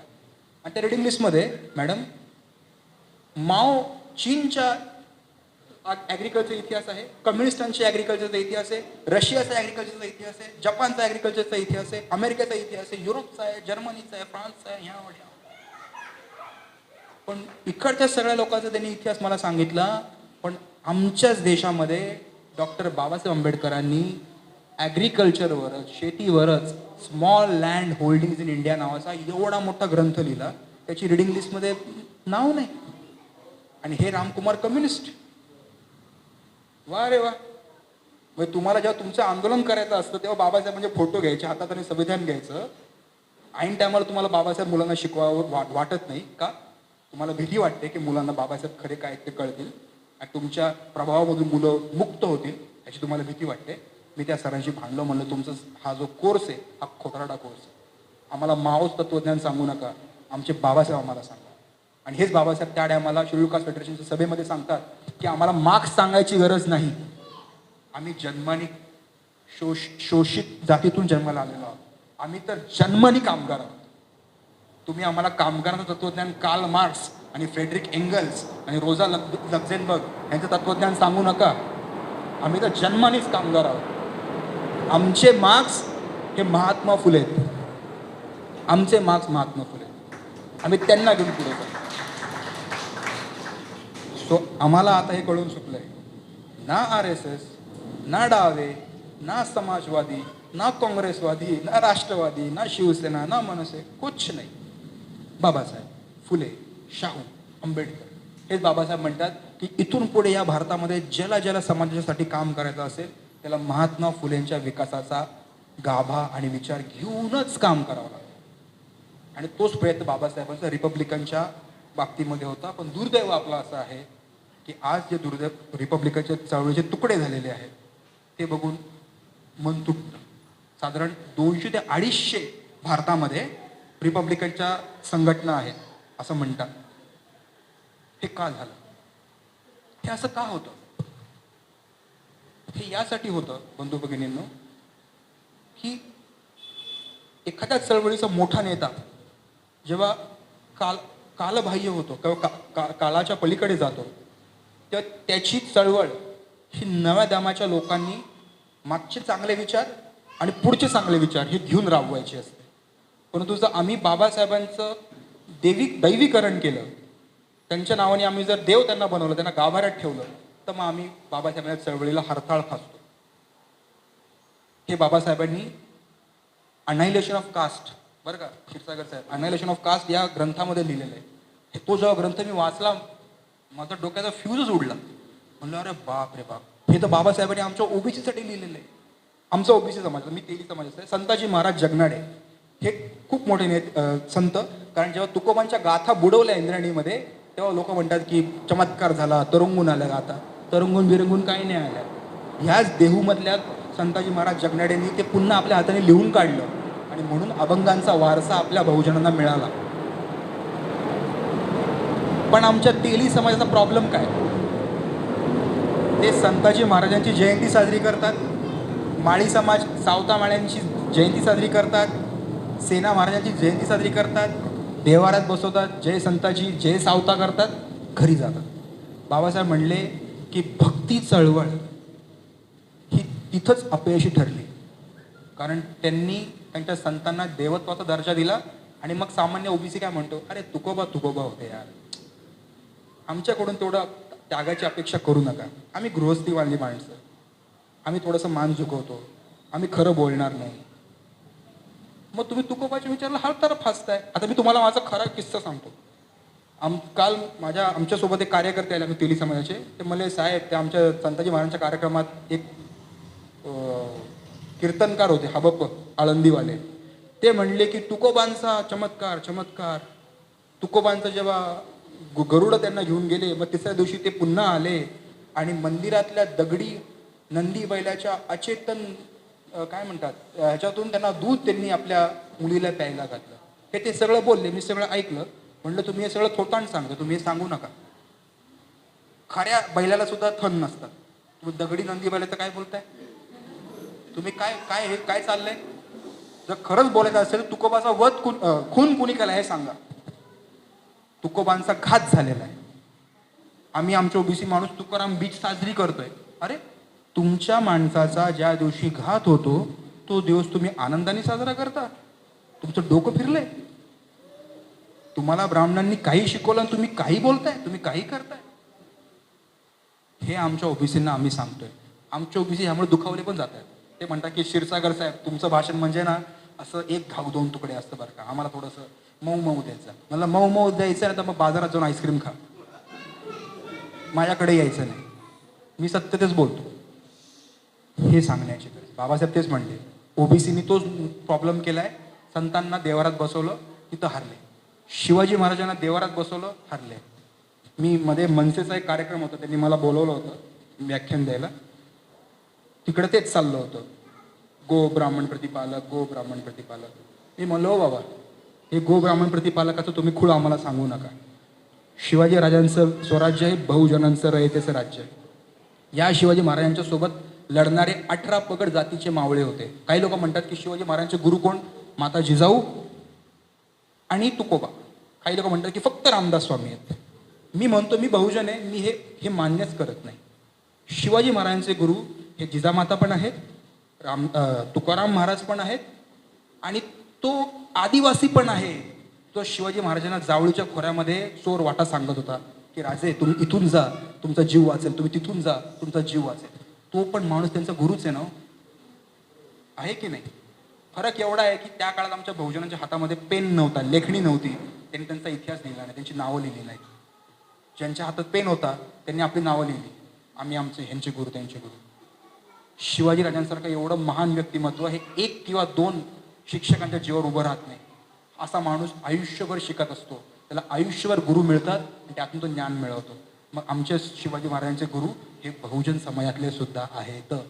मग कोणी मातंग असेल, कोणी महार असेल, कोणी धनगर असेल, कोणी रामोशी असेल, कोणी डक्कलवार असेल, कुणी असेल, हे सगळे आमचेच गुरु आहेत, आमचे शिवरायांचे गुरु आहेत.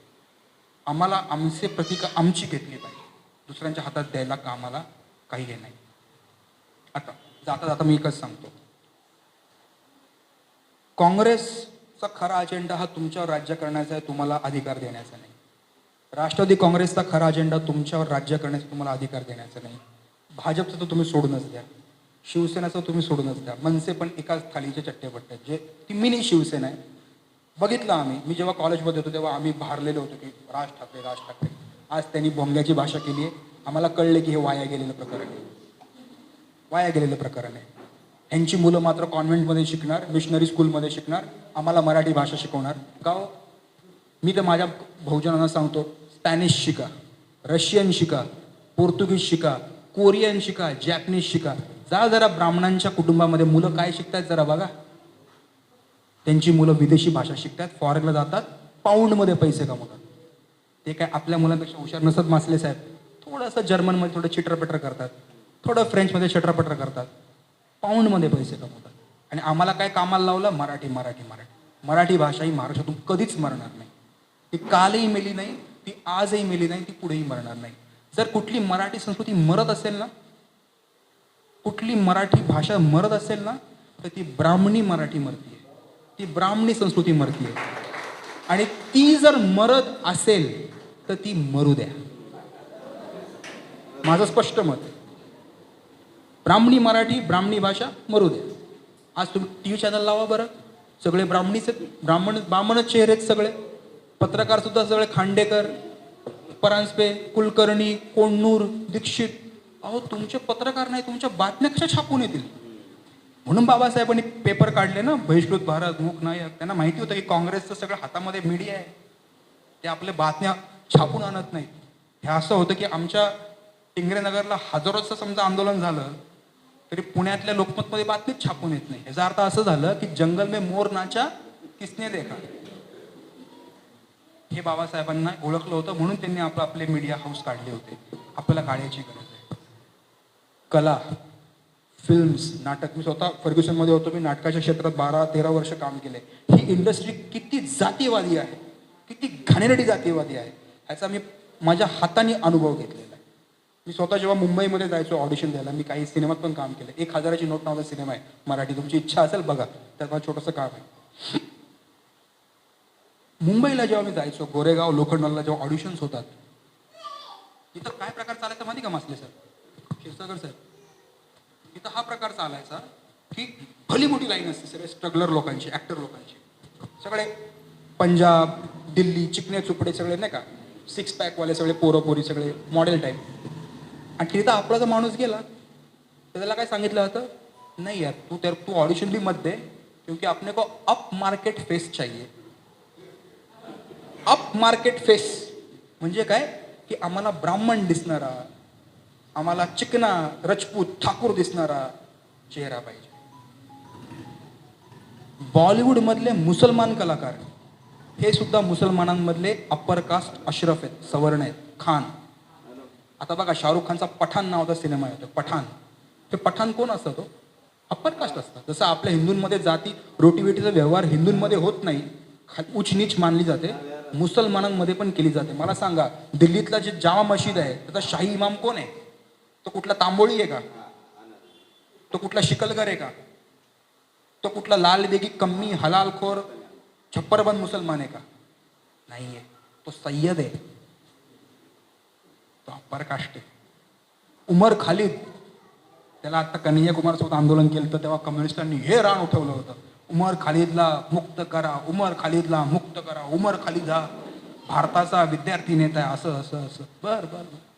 उमर खालिदचे वडील कोण आहे? तो मासले साहेब. उमर खालिदचे वडील हे ऑल इंडिया मुस्लिम लॉ बोर्डाचे सदस्य आणि ते सय्यद आहेत. म्हणजे तुम्ही कम्युनिस्ट असला तरी तिथं ब्राह्मणांची सत्ता आहे, तुम्ही मुसलमान असला तरी तिकडचे अशरफ जे आहेत अप्पर कास्ट मुसलमान त्यांचीच सत्ता आहे. तुम्हाला कोणीच खेळ करणार नाही. मीडियामध्ये पण तोच प्रॉब्लेम आहे. बॉलिवूड, नाटक, मराठी सिनेमा सगळे ह्यांच्या हातात आहे. म्हणून आपण काय केलं पाहिजे?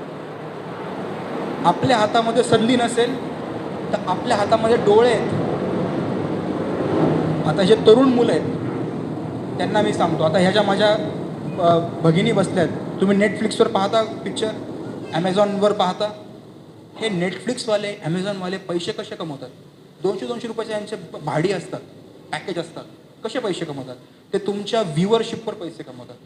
म्हणजे त्यांना तुमचा प्रेक्षक वर्ग पाहिजे पण तुमचा कलाकार नको आहे. म्हणून बघा तुम्ही, नागराज मंजुळेंचा झुंड पाडण्यासाठी काश्मीर फाईल्सचं जे त्यांनी पब्लिसिटी वाढवली,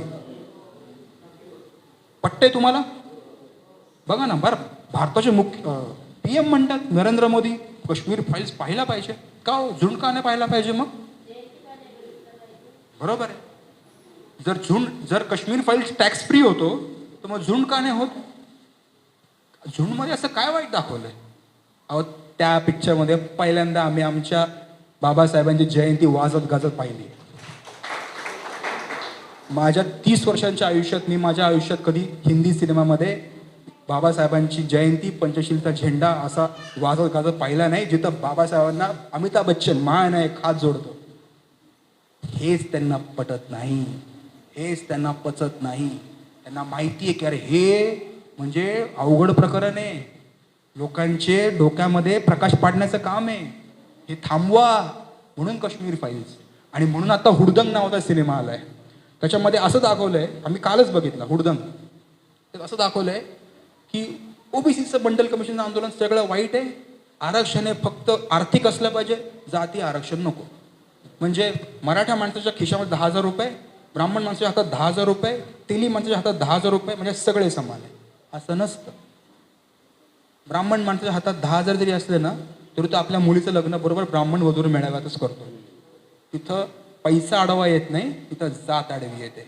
मेघवालला मारलंय कारण त्यांनी मिशा ठेवल्या होत्या. कारण मिशा ठेवणं हे राजपुतांना ठाकोरांच्या इज्जतीला डायरेक्ट चॅलेंज आहे.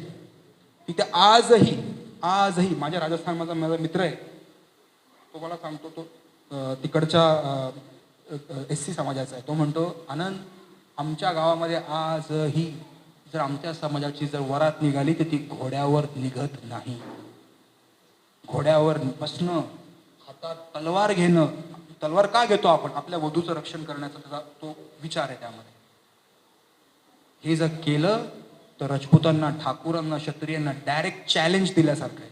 आमच्या वरातीवर दगडफेक केली जाते, हे तो मला तोंडाने सांगत होता. त्याच्या भावाच्या लग्नात दगडफेक केलेली हे तो मला सांगत होता. कोण म्हणतं की या देशामध्ये जातीवाद नाही? या देशामध्ये जातीवाद प्रत्येक ठिकाणी आहे. बाबासाहेब आंबेडकर म्हणतात की the monster, the Frankenstein monster of caste system is at every nook and corner of this country. प्रत्येक कोपऱ्यामध्ये, प्रत्येक गली मोहल्ल्यामध्ये तुम्हाला जात दिसून येते. आज हे गावातलं जात कुठे आहे? तुम्हाला टेली गल्ली, माळी गल्ली, खाटीक गल्ली, ही गल्ली, ती गल्ली दिसून येते. येते का नाही सर? येते ना? मग हे काय चाललंय? ह्याच्यापासून आपण शहाणं व्हावं. ओबीसी जनगणनेसाठी आम्हाला तुम्ही मदत करा. आम्ही तुमच्यासोबत आहोत. आम्ही या वेळेला तुमच्यासोबत, तुमच्याकडून शिकण्याच्या भूमिकेत आलेलो आहोत. आम्ही तुमच्यासोबत 2 गोष्टी सांगण्याच्या भूमिकेत आलेलो नाही आहोत, शिकण्याच्या भूमिकेत आलेलो आहोत. कारण मी एखादा अतिशय कट्टर RSSच्या विचारातला माणूस जर बाबासाहेबांकडे जर बदलू शकतो, वळू शकतो, तर काही होऊ शकतं. या जगात काही होऊ शकतं. ओबीसीची जनगणना, ओबीसींचं आरक्षण हे शेड्यूल कास्ट, शेड्यूल ट्राईबच्या आरक्षणाची सेमीफायनल आहे. ते जर आम्ही जिंकलो, तुम्ही पण जिंकला. ते जर आम्ही हारलो, तुम्ही पण हारता आलं. स्थिती अतिशय वाईट आहे. प्रायव्हेटायझेशन झालेलं आहे, भांडवलशाही आहे. ही भांडवलशाही भारतातली फक्त भांडवलशाही नाही आहे, तर ती जातीय भांडवलशाही आहे. बाबासाहेब तेच म्हणतात, अमेरिकेतली, युरोपमधली भांडवलशाही फक्त भांडवलशाही आहे. तिथं फक्त सेठ लोक राज्य करतात, पण इथं शेठजी आणि भटजी दोघांचं कनेक्शन. आणि ह्यातून जर आपल्याला बाहेर पडायचं असेल, ओबीसी, SC, ST एकत्र येण्याशिवाय पर्याय नाही, नाही, नाही. मी सगळ्यात म्हणजे इथे जे जुने जाणते बसलेत त्यांचं तर मी आभार मानीनच, पण माझ्या माता भगिनी इतक्या तन्मयतेने आम्हाला ऐकतात, समजून घेतात. सगळ्या वयोगटाच्या माझ्या माता भगिनी तर बसलेल्या आहेत. मी तुम्हाला सांगू शकत नाही की तुमच्या समाजामध्ये काय ताकद आहे. मी कधी कधी हेवा करतो मसले साहेब, की मला असं वाटतं की माझा तेली समाज हा आंबेडकरी समाजासारखा का नाही आहे, माझा कुंडी समाज, माझा माळी समाज हा असा का नाही आहे. मी त्रिरत्न संघाच्या समोर 30 वर्ष हेच बघत आलेलं आहे. प्रत्येक धम्मवंदीला आम्ही जायचो, बघायचो. तिथं वाद विवाद, चर्चा, विचारांची देवाणघेवाण, स्टडी सर्कल्स हे सगळं होत होतं. आम्ही मागं राहिलो कारण आमच्या माता भगिनी मागे आहेत. तुमचा समाज पुढे जाईल कारण तुमच्या माता भगिनी या सक्षम आहेत. तुम्ही खऱ्या अर्थाने सावित्रीच्या लेकी आहात. तुम्ही खऱ्या अर्थाने माता रमाईच्या लेकी आहात. तुम्ही त्या समाजाला पुढे घेऊन जाणार आहात. तुम्ही सगळ्यांनी इतक्या तन्मयतेने माझं बोलणं ऐकून घेतलं. आणि मी आजचं जे बोलणं होतं त्याचं ठरवून नाही आणलं, मुद्दामून नाही, कारण ठरवलं की मग त्याच्यामध्ये एक यांत्रिकपणा येतो. मला हार्ट टू हार्ट संवाद साधायचा होता. आणि हे करत असताना तुमचे काही सजेशन्स असतील, फीडबॅक असेल, टीका असेल, ती देखील आम्ही खूप मनाने, सहजतेने स्वीकारायला तयार आहोत. आपण सगळे या समाजाचे परिवर्तनाचे शिलेदार आहोत. एकत्र काम करूयात, एकत्र पुढे जाऊयात. आणि खऱ्या अर्थाने डॉक्टर बाबासाहेब आंबेडकर, महात्मा ज्योतिबा फुले, सावित्रीमाई, माता रमाई या सगळ्यांच्या स्वप्नातला खरा बहुजन भारत, सक्षम बहुजन भारत आणि खरा प्रबुद्ध भारत आपण तयार करूयात. धन्यवाद. जय भीम, जय महाराष्ट्र, जय भारत.